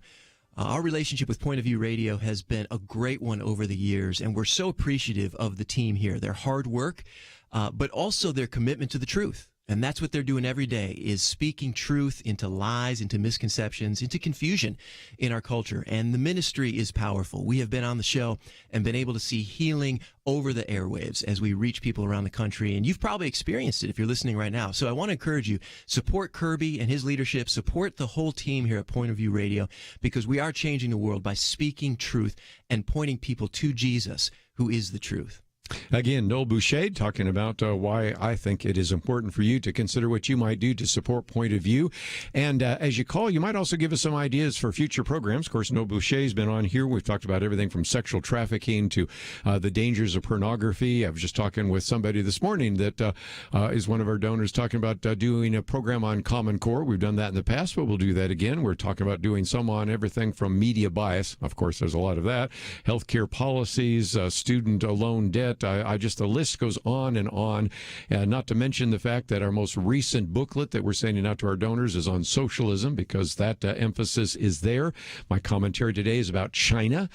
So those are just a number of topics that we try to address on a regular basis, along with so many others: faith, family, freedom, as well as really talking about theology, discipleship, which will be our topic next hour, which we'll be talking with Dr. David Gill. So those are all some issues. But just before I get back to was this the worst year ever? I think in some ways it was. Let's at least give you an update on the decision by the president yesterday to sign the $2.3 trillion COVID-19 relief package.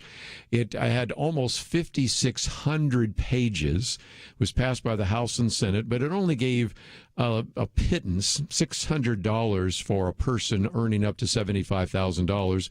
If you make more than $95,000, you don't get anything, which is fine. I don't want to reward people that are doing well. I really don't even want to reward people or help people that haven't lost their job. I want to help the people that have. But more importantly, apart from the fact that it was very small, as the president said in his statement, he wants more money going to the American people in the form of $2,000 checks per adult, $600 per child. He was even more concerned about the wasteful spending. I spent some time talking about that just the other day. But again, he's demanding right now rescissions under the Impoundment Control Act of 1974. Now, Chuck Bentley will be on with us, I think it's Wednesday, and maybe we'll talk about that more. But if you're not familiar, that was something that was passed by Congress back in 1974 under the Richard Nixon administration. Richard Nixon, who was the president and a man that was very influential in his life, Howard Phillips, who was in the administration at the time. Howard Phillips also is a good friend of Marlon Maddox, the host of this program. Howard Phillips says, just because Congress actually passes this money, in some cases for programs that aren't even effective, you don't have to spend it. We'll just impound the funds. Well, Congress had a fit about that and took that case to the Supreme Court, and the Supreme Court ruled, I'm not so sure necessarily accurately, that's, a violation of separation of powers. And so you can't actually not spend money Congress actually authorized, even if the money is going for a program that doesn't even exist anymore. I mean, you think of the silliness of that. So in order to come up with some kind of resolution, they passed the Impoundment Control Act of 1974, which is then when the president determines that all or part of the program will not be required to carry out the function, it can bring back to Congress the opportunity to remove that from that particular budget item. And so that's what he's calling for. Since we do not allow the president a line item veto like we offer to so many governors in various states, again, because the Supreme Court, in its inscrutable wisdom, tells us that that would also be a violation of separation of powers, then anything passed by Congress has to be spent.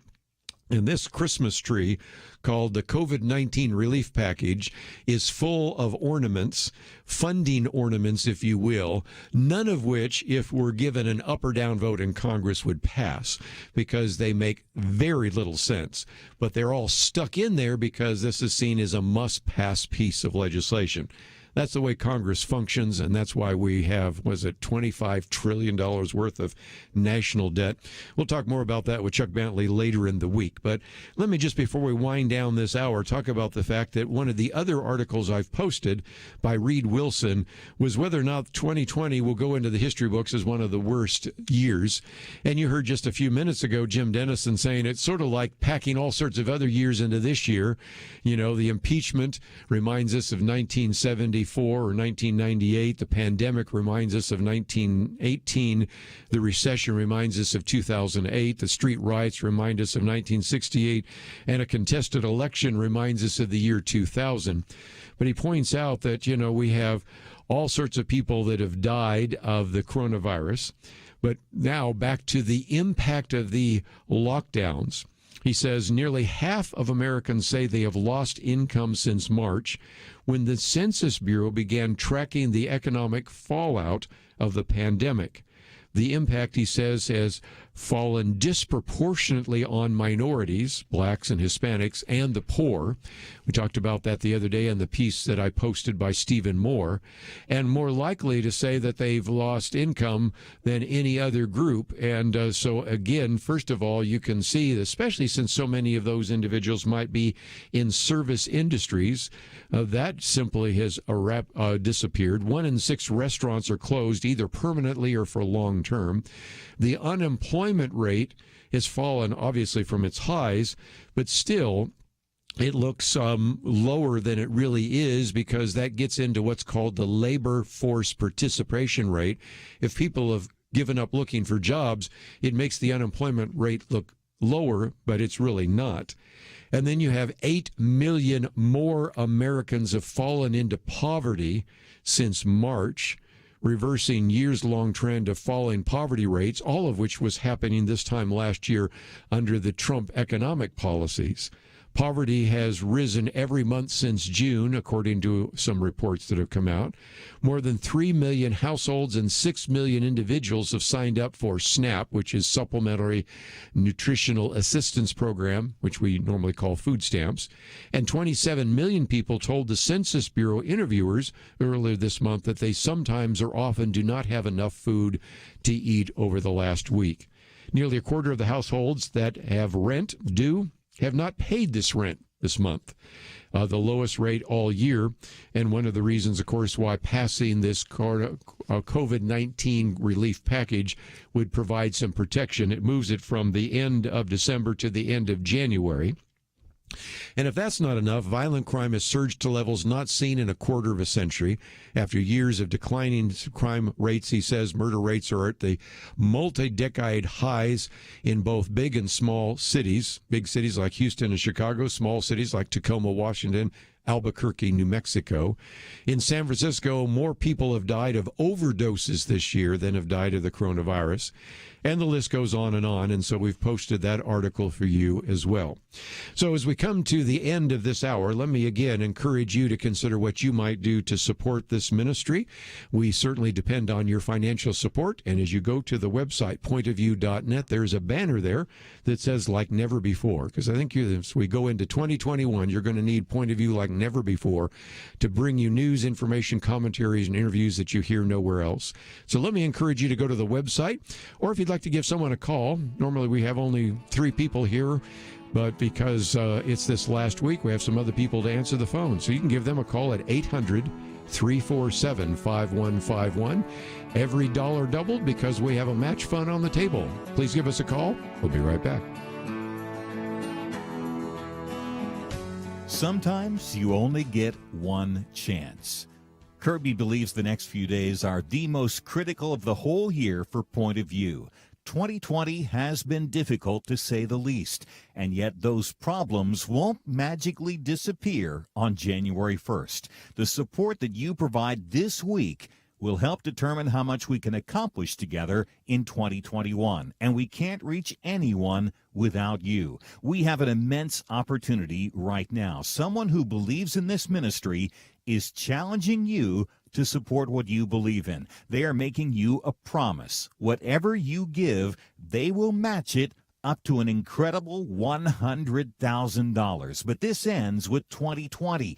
We need to hear from you right now. Americans need truth, and we need you. Please give today at pointofview.net/year-end or call 1-800-347-5151. Did I mention we have a $100,000 matching challenge? Double your impact if you give right now. Pointofview.net/year-end and 800-347-5151.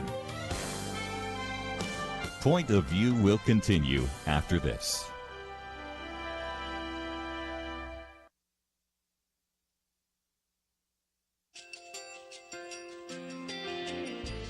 I just want to thank you so much for all the wonderful programming you have. You're just absolutely fantastic. I recently started listening to Point of View, and I really found it interesting because of the different subjects you cover. Thank you for that. I really appreciate everything that you do in keeping us informed. Thank you, Kerby, for everything that you have been doing. I appreciate all the work that you're doing, advocating for the Word of God. Thank you so much.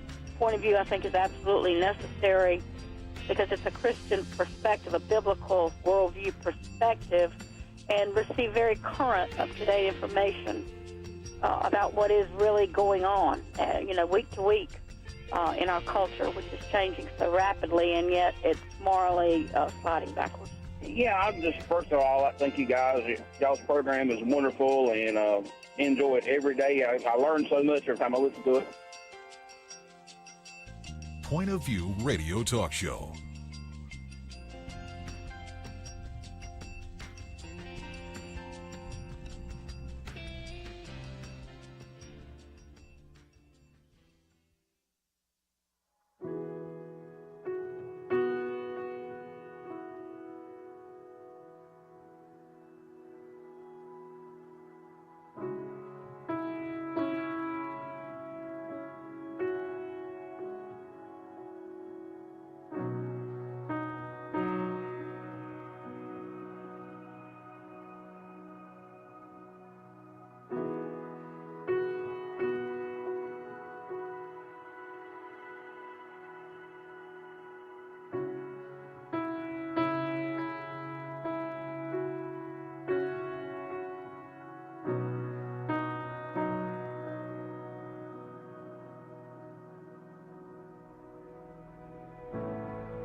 Hi, this is Kerby Anderson. You know, each day we take on the tough issues and provide a biblical perspective to them. The topics we cover are wide-ranging.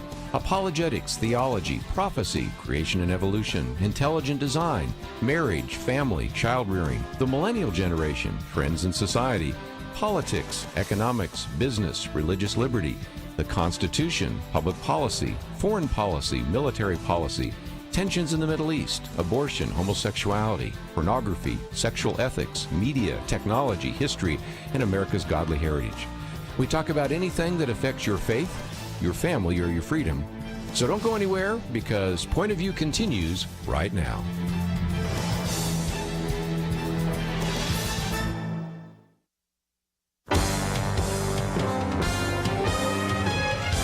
Across America, live. This is Point of View.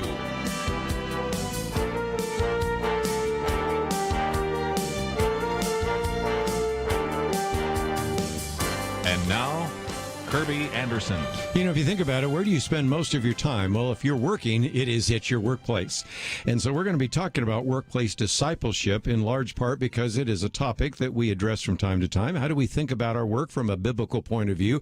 How can we use that effectively in terms of discipleship?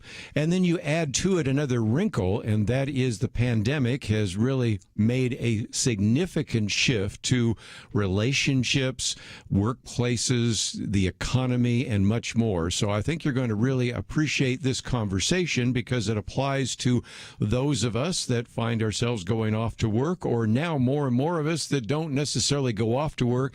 We simply work from home, use Zoom, and a number of other things. And so we really want to spend some time getting into this in more detail. The book is entitled Workplace Discipleship 101. I might mention there is actually a nonprofit resource group called Workplace 313. We'll talk about that in just a minute. But it is written by Dr. David Gill. You may be familiar with him. His name is certainly well known because of some of the books that he has written in the past. Has his PhD from the University of Southern California. We have a link to his website, davidwgill.org. He has served, for example, as a seminary professor and a business school professor. Matter of fact, he was the professor of workplace theology and ethics at Gordon Conwell. He served both as a pastor, a professor, as well as an organizational ethics consultant, and now is continuing to promote this idea of workplace discipleship from his Oakland, California church and community. So, Dr. David Gill, it's a delight to have you on the program with us today. Great to be with you, Kerby.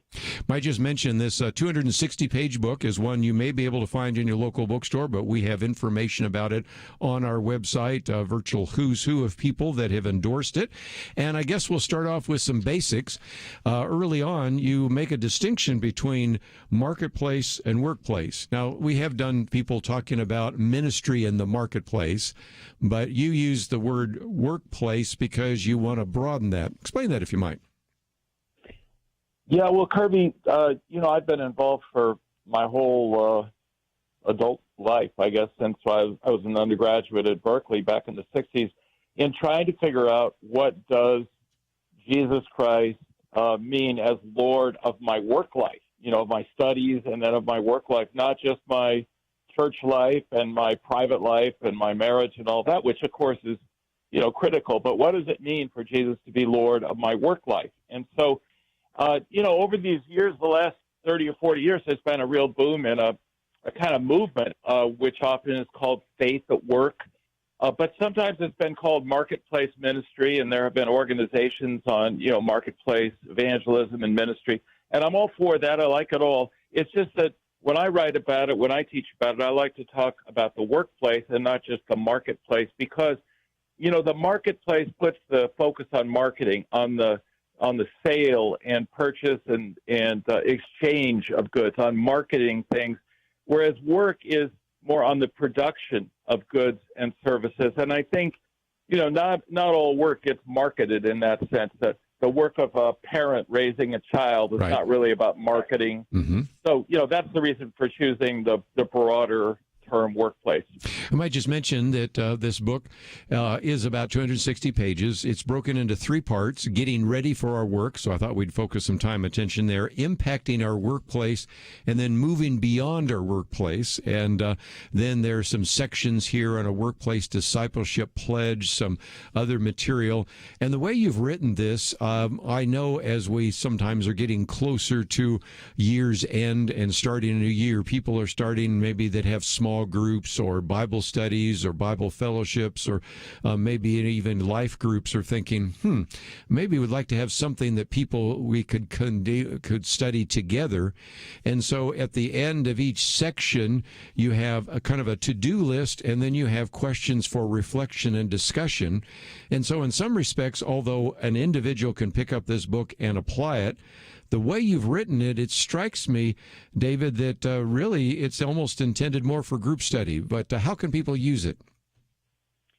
Well, that's right, Kerby. You know, I think we're all individually accountable to God for our lives, and we can't blame it on others or just depend on riding other people's coattails either. We each stand as an individual man or woman before God. But I think, you know, from the very beginning, God said when he created the world, this is good, this is good, this is very good. But one time he said, this is not good. And that's when he said it's not good that man should dwell alone. And you see not just man and woman from that point onward, Adam and Eve, but you also see David and Jonathan making a pledge to each other, Ruth and Naomi making this pledge. You see Jesus sending his disciples out 2 by 2, not 1 by 1. And I just think the whole Bible teaches us that really life needs to be lived in partnership and in community. So one of my chapters really is about partnership. That's part of the preparation phase. So in addition to learning how to pray about our work, learning how to study Scripture, to hear God teach us about work, the third part of that preparation really is to form a partnership, to have 2 or 3 people who we can study with, pray with, text when we're up against a real crisis point in our work. We can send a text or a message and know that our workplace partners, our workplace posse, I sometimes call it, will be praying for us. We can get some wisdom from others as well as some support. Again, if you're not familiar with Dr. David Gill, of course, I've been following him when he was at New College, Berkeley. And, of course, since I was born in Berkeley, I've been familiar with some of his work, St. Mary's College. And, of course, he was as well at Gordon Conwell. And I think you're going to benefit not only from this book, but some of the others. But let's, if we can, get into some of the chapters. One of those is the idea of commit. Be intentional, not just casual, about the workplace adventure. And, of course, that's kind of the first step. You have to be intentional. Things don't happen by accident, and you take some time to remind us of the fact that if we're going to be good disciples, we need to make sure that we have specific steps that we need to take in order to come out with a goal that we actually are going to be able to fulfill. Yeah, you know, Kerby, it's like getting fit. I think about this, that, you know, we all say, well, I ought to eat healthier and I ought to exercise and go to the gym and get fit. But, you know, unless we actually say, okay, I'm going to do it, I'm going to make a commitment. And, you know, with January 1st coming up, a lot of us are going to be thinking about, okay, I'm going to resolve that in 2021, I'm going to get an hour's exercise every day. Well, we need to really commit ourselves. Just like when we came to Jesus Christ, there was a point where we say, Lord, I'm going to follow you. I confess my failures and my sin, but I want to get up and follow you. I want you to be my Savior and my Lord. I think we also need to say, I really am making a commitment, Lord, I want to follow you in my work. And then share that commitment with others. Tell our friends, tell our pastor, you know, because when we go public a little bit with a commitment like that, we're a little bit more accountable. And yes. So that's chapter 1, is make a commitment and say, this year is going to be different. I really want to follow Jesus Christ. And again, these are not just hopes. These are intentions, and put them on a to-do list, and maybe make yourself accountable to yourself and to others. When we come back, we're going to talk about a little bit more about what that looks like. Pray to God, listen from God, and we'll get into some other aspects of developing this idea of workplace discipleship. All that coming up right after this.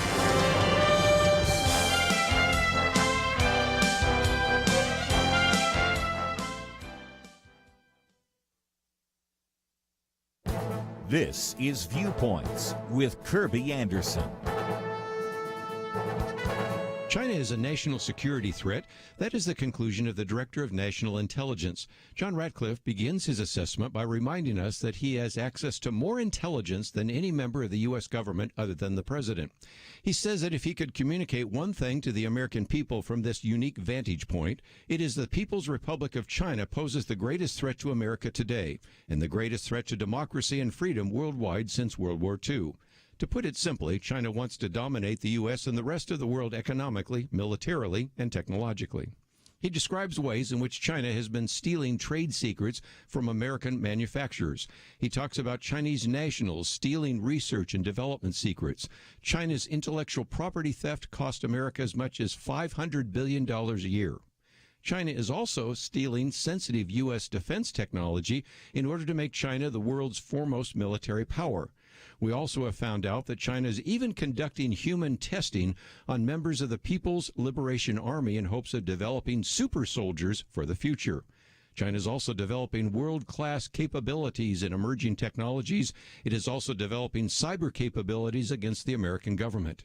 He concludes by warning us that Beijing is preparing for an open-ended period of confrontation with the U.S. Washington should be prepared. Leaders must work across partisan divides to understand the threat, speak about it openly, and take action to address it. Let us pray that the next administration and Congress does this, but I have my doubts. I'm Kerby Anderson, and that's my point of view.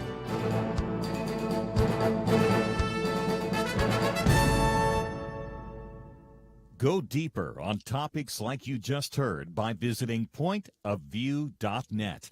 That's pointofview.net.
You're listening to Point of View, your listener-supported source for truth. To all listeners out there, I've been listening for over 2 years. I just recently became a supporter. So I'm a proud supporter of Point of View, and so I would just encourage everyone who listens to this radio station and to your specific broadcast, because it has been so influential for me, and I refer people to it because you put out such great information, and it's so thought-invoking and conversation-stimulating. It's great. So thank you so much, and I'll continue to support you guys. One of our listeners to Point of View who has become a donor, and we would encourage you, if you've never donated to Point of View, to consider what you might do as we come to the last 4 days of this year, this crazy year of 2020. You can go to the website, pointofview.net. There's a banner there that says like never before. And if nothing else, we encourage you to listen to this program and interact with some of the material. We also send you lots of material because we think you will need Point of View like never before because of all the misinformation out there. And one of the reasons why this hour we're spending some time talking about workplace discipleship. If nothing else, are you hearing that anywhere else? Well, you certainly hear it on Point of View, as we have the privilege of talking for a little bit longer with Dr. David Gill. And you have chapters on prayer and listening to God. And I got to love a guy that knows who Jacques Ellul is and has read him, because you talk about his prayer book, which really talked about prayer as wrestling with God. And so in some respects, we need to talk to God, not just when we're in crisis. Of course, all of us have been in crisis lately, but proactively actively and daily. And as we pray, we should also listen and ask God to speak to you about your work and about how you are to be a model for others. So talk about that, because that's another essential aspect of not only being committed to doing this, but actually having God part of that conversation in order for you to step out obediently to this idea of workplace discipleship. Yeah, well, Kerby, I when I think about our prayer life, we always, in the Christian faith, we say, well, we want to have a prayer life, but a lot of times our prayer life consists mostly of asking God about crises that we're facing. Now, the Bible says, call upon me in the day of trouble and I will hear you, and so there's nothing wrong at all with crisis prayers. But I give an analogy, about my marriage. If I'm trying to cook, take my turn and do some cooking, out in the kitchen or something, and the only time I talk to my wife is when I'm in trouble and I say, hey, could you help me with this? I'm making a mess here. This thing isn't cooking, or in any other aspect of my life. If the only time I talked to my wife was when I was in trouble, it wouldn't really be a very complete relationship. And I think the same thing is true in our walk with God, that we don't want to just go to God when we're in crisis and emergency. We want to have a prayer life where we're talking with God, we're praising him for his blessings on us, and we're also asking for guidance before we get into any kind of trouble. And so that's the whole, my chapter on prayer is learning how to have a more holistic, complete kind of a communication with God in terms of our prayer. And then when it comes to not just talking to God, praying, but also listening to God, how do we read Scripture and ask God to teach us lessons that we can apply in our work lives? And certainly, we can say things like this. Jesus had more to say about money, property, and wealth than he did about heaven and hell or stem cell research. But, how many people who study business or go into any kind of business really could summarize what Jesus had to say? People have some images that the only thing he ever said was give it all away, but that's not true. He also talked to rich people and loved them and wanted to help them be better stewards of their work. And so there's a lot to learn in the direct teaching of Scripture, in Proverbs about not being lazy and all this kind of thing. But there's also, you might say, the more general teaching, like, one of my favorite chapters is Romans 12. Do not be conformed to this world, but be transformed by the renewing of your mind, that you may prove what the will of God is, that which is good and acceptable and perfect. Well, even there, what I'm saying in my chapter is, let's let God teach us when we go to work. Let's not just be conformed to the way everybody else is doing things, or even the way our company may want us to do things. We want to be, we want to be good employees. We're not just malcontents or something. But on the other hand, when I go to work, I say, God, how do you want me to teach these students? Or how do you want me to work in this factory? Not just what does the board of directors or the boss want me to do, but God, what do you want me to do? I don't just want to be conformed to the way everybody else operates. I want to be transformed. I want to do your will, God, here in my workplace, whatever that is. Workplace Discipleship 101. Dr. David Gill with us. Let's get into this idea of partner, supportive Christian posse. Now, the problem, David, as you well know, is we have kind of this rampant individualism, and so people aren't necessarily working together, and yet humanity is really co-humanity. And you suggest that maybe there are some groups that can help you with that partnership. Trusted friends at work, church, small groups, friends and family, because things that are going to be significant and oftentimes things that are going to last and make an impact aren't done when we talk about what should I do. They're really formed when you ask what should we do and how can we work together both to encourage one another and hold one another accountable. And that's really kind of the theme of your chapter, isn't it? Yeah, it's about discernment. We need one another to help each other figure out how to apply the will of God or the Word of God in a given context. So it's about discernment, but it's also about support. It's not just figuring it out, it's carrying it out. And so, you look at the Ten Commandments. God gave the Ten Commandments to a people, not just to Moses all by himself. Jesus taught the Sermon on the Mount to the disciples, a band of disciples. So when he said, if somebody asks you for a loan, give them even more, this kind of thing. Well, you're not an individual walking by yourself through the world. You can be generous with your coat to give it away because you're with brothers and sisters, and they'll give you their spare coat to help you, support you in that. And so, wherever 2 or 3 are gathered together in my name, there I am in the midst of them, Jesus said. So there's just a lot of teaching in the Bible that says we ought to live the Christian life as a team sport, not a solo sport. I might just mention we are working our way through getting ready for our work, and after the break we'll talk about impacting our workplace. But we have a few more minutes, so let's talk about the last of those 5 points in getting ready for our work, and that is learn. Get better at your job, get broader, deeper, and wiser. And I like what you say there because there's a tendency, and I've seen this for people in the workplace. I've seen it with students when I talk about on college campuses. If you're not going to be really good at what you do and you're going to be mediocre, in some cases I'd say, why don't you not tell everybody you're a Christian if you aren't going to do a good job? Because it seems to me that the best students, and I don't mean always getting an A, but the most diligent students, the best workers, I don't mean the ones that always get the awards, should be the Christians. And so if anything, we should stand out because of our character and because of our desire to do a good job. Fair? Yeah, absolutely. I mean, I think it should be just kind of obvious that as Christians, we want to honor God by doing as excellently as possible the work that we've been called to do. We want to do our work heartily as to the Lord. We want to do it in the name of Jesus and not bring scandal. So, we ought to be the first ones in line when there's an opportunity for, a kind of learning opportunity in our company or our school or something like that.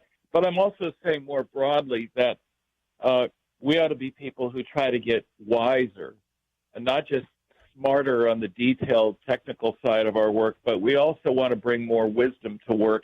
And that comes from, first of all, it comes from having a biblical worldview, being really immersed in Scripture, but it also has to do with being somebody who cares about history and geography. And in your program, Kerby, where you're keeping people aware of China and things that are going on all around the world, and you mentioned Jacques Ellul and the work that he did, critiquing the history of technology and how technology has taken over, so many aspects of our life. I think that's the kind of background that we should try to bring to the workplace. Very good. Let's take a break. When we come back, we're going to move from getting ready for our work to impacting our workplace. Then if we have a few more minutes, we'll also talk a little bit about moving beyond our workplace. And it's all part of this book, Workplace Discipleship. You might be able to find it in your local bookstore, but we have a link there as well. When we come back, we'll also spend a little bit of time talking about Workplace 313. And so we'll get into that as well. That's a second link that we have on our website. And as you go to our website and find out more about Dr. David Gill and about his ministry and about his book, you also, I hope, will click on that button that says like never before. And there's a button that says give now. And if you would join with us, we have been able to put together about $100,000 of a matching fund, which means your gift of $50 becomes $100. Your gift of $100 becomes $200. So visit the website, pointofview.net, or give us a call, 800-347-5151. We'll be right back. Sometimes you only get one chance. Kerby believes the next few days are the most critical of the whole year for Point of View. 2020 has been difficult, to say the least, and yet those problems won't magically disappear on January 1st. The support that you provide this week will help determine how much we can accomplish together in 2021, and we can't reach anyone without you. We have an immense opportunity right now. Someone who believes in this ministry is challenging you to support what you believe in. They are making you a promise. Whatever you give, they will match it up to an incredible $100,000. But this ends with 2020. We need to hear from you right now. Americans need truth, and we need you. Please give today at pointofview.net/year-end or call 1-800-347-5151. Did I mention we have a $100,000 matching challenge? Double your impact if you give right now. pointofview.net/year-end and 800-347-5151. Point of View will continue after this.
You are listening to Point of View.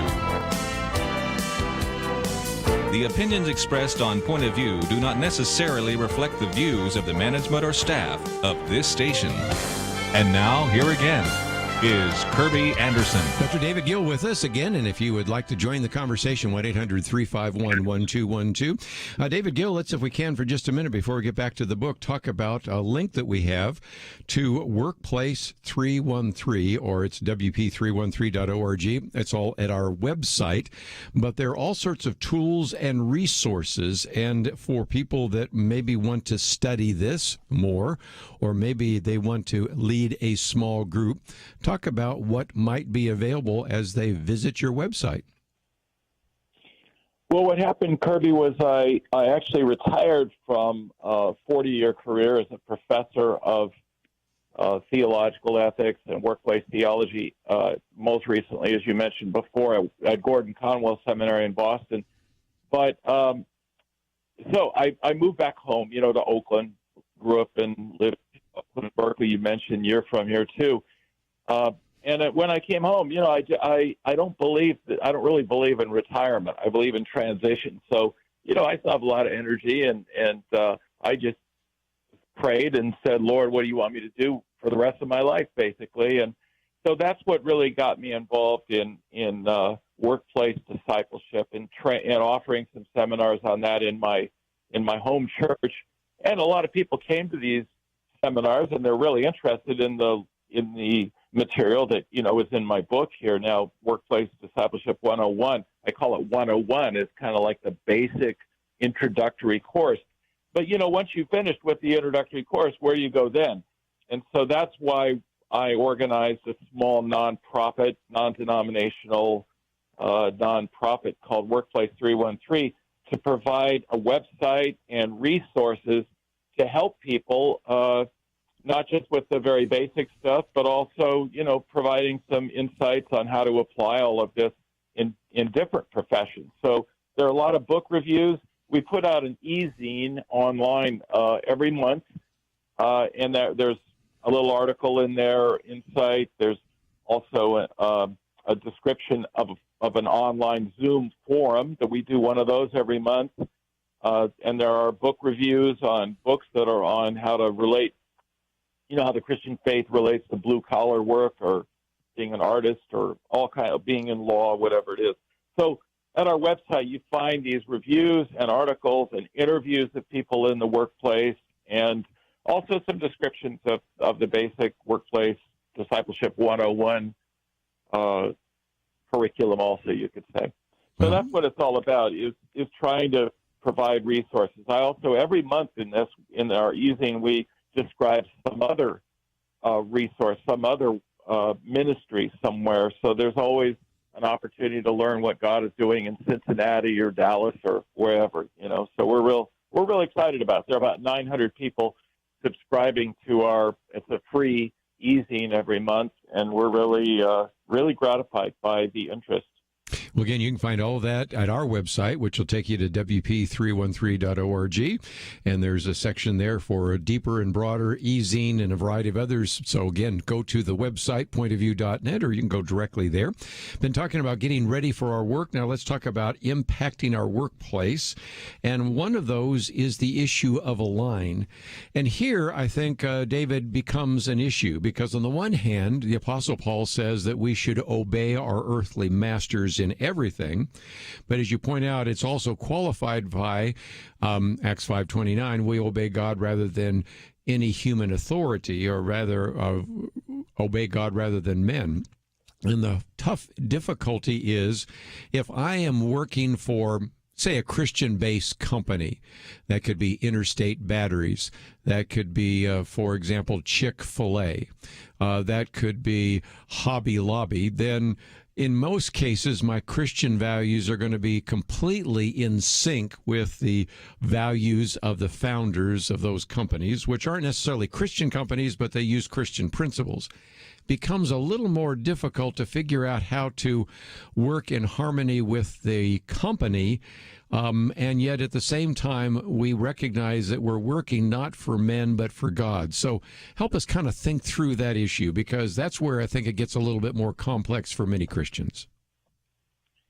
Yeah, well, I think it is difficult, and this is also the reason for the partnership side is, things become so such a big conflict where our company is moving in directions and they want us to be part of projects that we really just do not believe are honoring to God.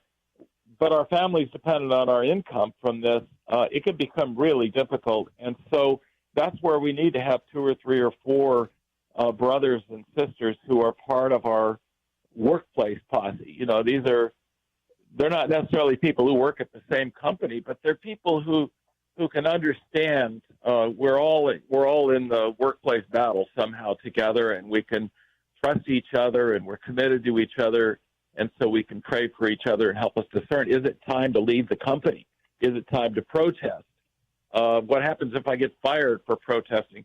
So anyway, but the alignment piece is really, I would say, step one in what we're called to do in the workplace. And basically the way I would describe this, Kerby, is we want to know what is the work that God does in the world? What is God's work in the world? Who is God? And what does God do?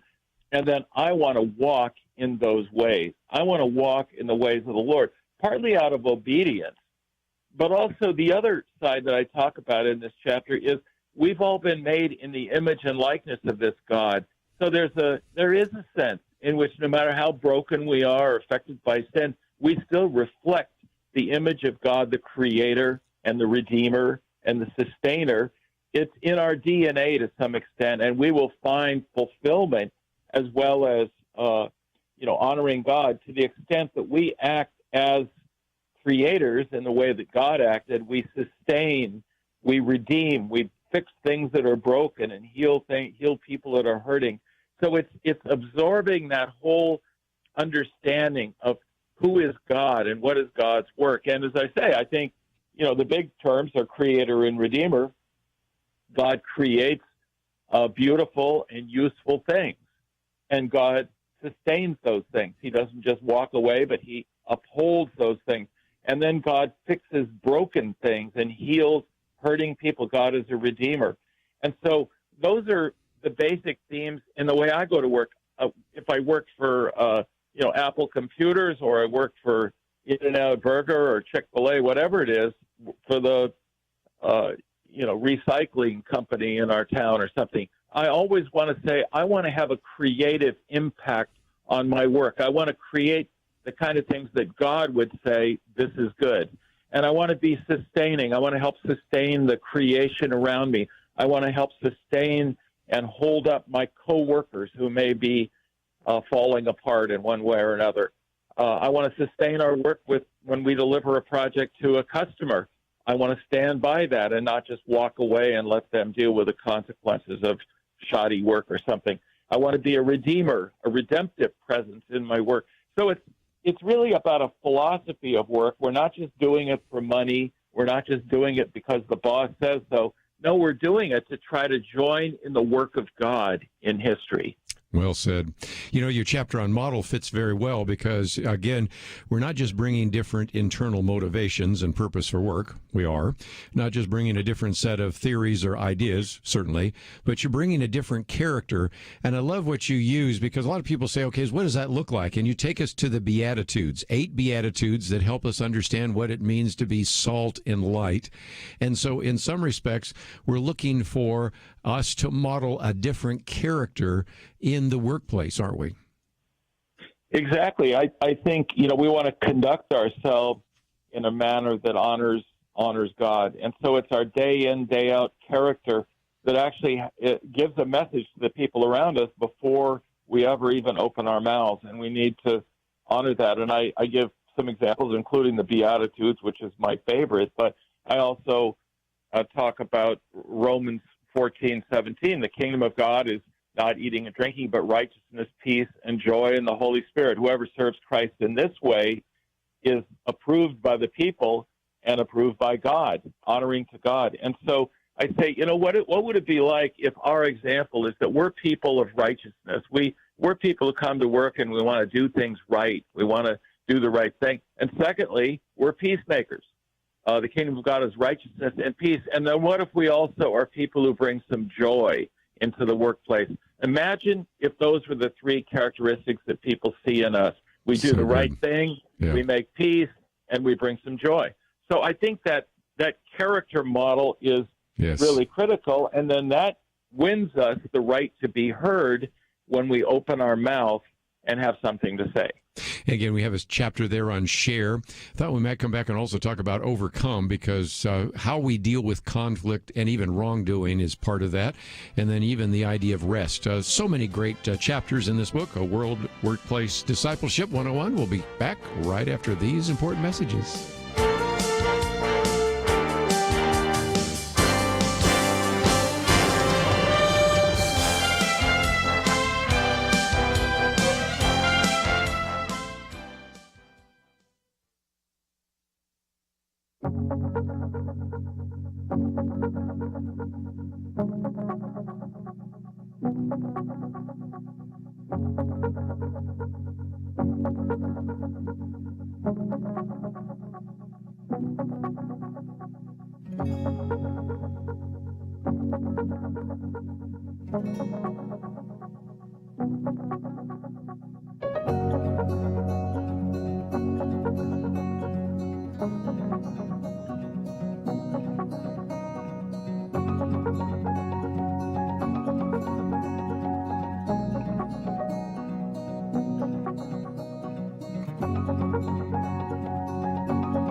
Now, back to Point of View, your listener-supported source for truth. Hey, greetings, everyone. This is Lieutenant Colonel retired Alan West, former member of the 112th Congress.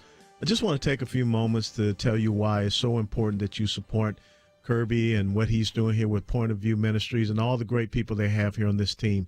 This is truly an intersection of the culture. It is truly a place where you can have that open discussion about the politics, your faith, and all the things that are affecting our country with the current issues, but it is always from a biblical perspective. And I think that's what makes Point of View Ministries, Point of View Radio, and what Kerby brings in his analysis and his assessment so very important. So please continue to support Point of View Ministries, Point of View Radio. What a great ministry. What a great man. What a great team that you have here at Point of View Ministries and Point of View Radio. Make sure that you support them. Colonel Alan West giving an endorsement for this ministry. And again, I hope that you will consider what you might do as we're coming to the last few days of 2020. What a year this has been. And you can go to our website, pointofview.net, and you can also find out information about Dr. David Gill and about Workplace 313. But I thought we'd skip over the part on share. I think most people recognize that if you are modeling Christianity in the workplace, there's going to be great opportunities for you to share. But one of the questions, David, that I run people into having questions about the workplace is, what do I do when we have conflict or when there's been wrongdoing? And you have a good section on responding to bad stuff in the workplace, also overcoming conflict in the workplace. And this is, again, a place where we as Christians can really let our light shine and make a distinctive difference. So talk about that, because in your chapter on overcome, you're not shying away from some of the difficult issues that Christians face sometimes in the workplace. Yeah, I think it's, up to this point, and you might say in the way I was talking about it, it's very positive and proactive. It's like, let's go to work and model our work after God, and let's bring in a good character and some great ideas, and let's share the gospel. It's all positive. But, everything's not positive in the workplace all the time. And so how do we respond to the negative? How do we deal with it? And I look at it in two kind of categories. First of all, conflict, because, you can't say conflict always happens because, somebody's doing something unethical or illegal. Sometimes it's personality conflicts that get in the way, inadvertent stepping on people's toes or, things like that. So overcoming conflict, I just see this as pretty important in the Christian life, because to us has been given the ministry of reconciliation. We're ambassadors for Christ, and we have a ministry of reconciliation. So the first conflict we want to overcome, of course, is between people and God. We want to help them come to peace with God. But there's all these other things, though, that teach us that we ought to be peacemakers among people as well, and that God's come to help us make peace in a deeper sense. And I love how in the Beatitudes, number 7 says, "Blessed are the peacemakers, for they will be called the children of God." We never look more like a child of God than when we help people who are in conflict to come to peace. And in the workplace, high-performance work teams and employee groups, it's because we're at peace. We learn how to work together and not against each other. So I look at the Beatitudes. I discuss the Beatitudes again, not just as a model for our character, but as a model for peacemaking. That the place to begin is to be poor in spirit, to be open, to be humble, and to mourn, to regret and lament those breakdowns that have led to our poverty. And then, it's to be gentle, to be meek, to hunger for righteousness and truth, and then to add mercy to that and purity of heart.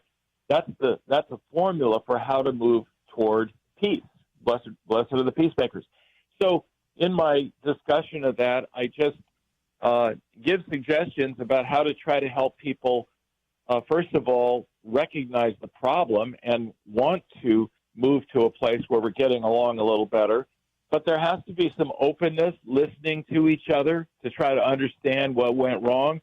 There has to be a hunger for justice and truth. We have to put the truth on the table. This is what I think happened, and face up to that. But then if we don't add mercy to that, if we won't forgive each other, we'll be paralyzed by our quest for justice. And then if we move through that, we can finally get to peacemaking. So that's one side of the equation, is to bring in a peacemaking strategy that really comes out of Scripture like that.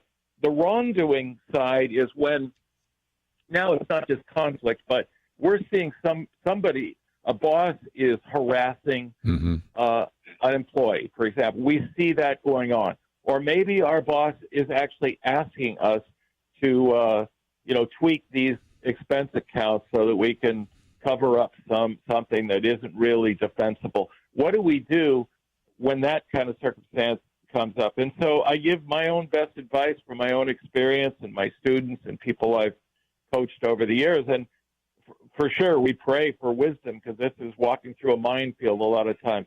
I say, we need to be careful to see, okay, what is my position in the company? If I'm brand new and I'm going to take on my boss, I've got to be really careful because I might very well be fired.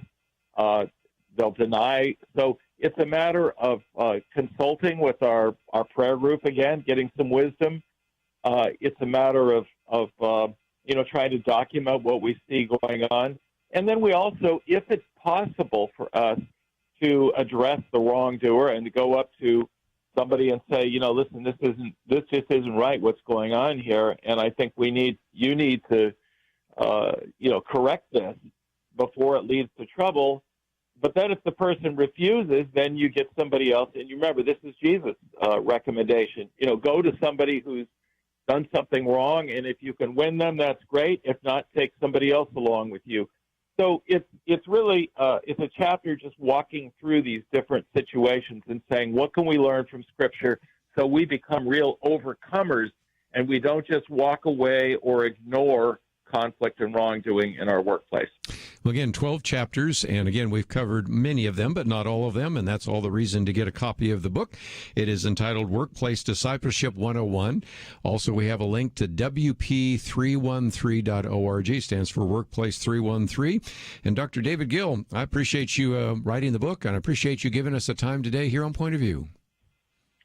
Well, thank you so much, Kerby. In a world where there's so much political division and conflict, one thing that I think everybody can agree on is we all need to have good jobs, and we need to help people who don't have jobs to find places to work and a meaningful way to work. And I just feel in our churches now coming into 2021, we're going to have to help each other a lot to try to land back on our feet with decent work. And so that's part of what workplace discipleship is about. It's not just about me and my job. It's about helping my brothers and sisters to get jobs and flourish before the Lord also. I think this book was always needed and necessary, but even more so in the current environment. Just before we run out of time, let me just mention that we've had Dr. David Gill on, and the book is entitled Workplace Discipleship. And if you find yourself saying, well, I learned some things I never thought about before, and I certainly need to apply these in my job, can I also encourage you to think about giving back, because we want to give out as much as we possibly can, news, information, commentary, interviews, and all the rest. And if you've appreciated what we've been making available to you over this last year as we come to the end of 2020, visit our website, pointofview.net. There is a banner that says, like never before, we have a $100,000 matching fund. And again, as you go there, we have information about the ministry itself, and there's a place where you can put it on your credit card. But if you'd like to talk to someone, even though we're going off the air, as I mentioned, we don't exactly have a skeleton crew here today. We have people willing to take your phone call. And so even as we go off the air, that number is 800-347-5151, 800-347-5151. I want to thank Andrew and Steve for their help behind the scenes, and we'll see you back here tomorrow on Point of View.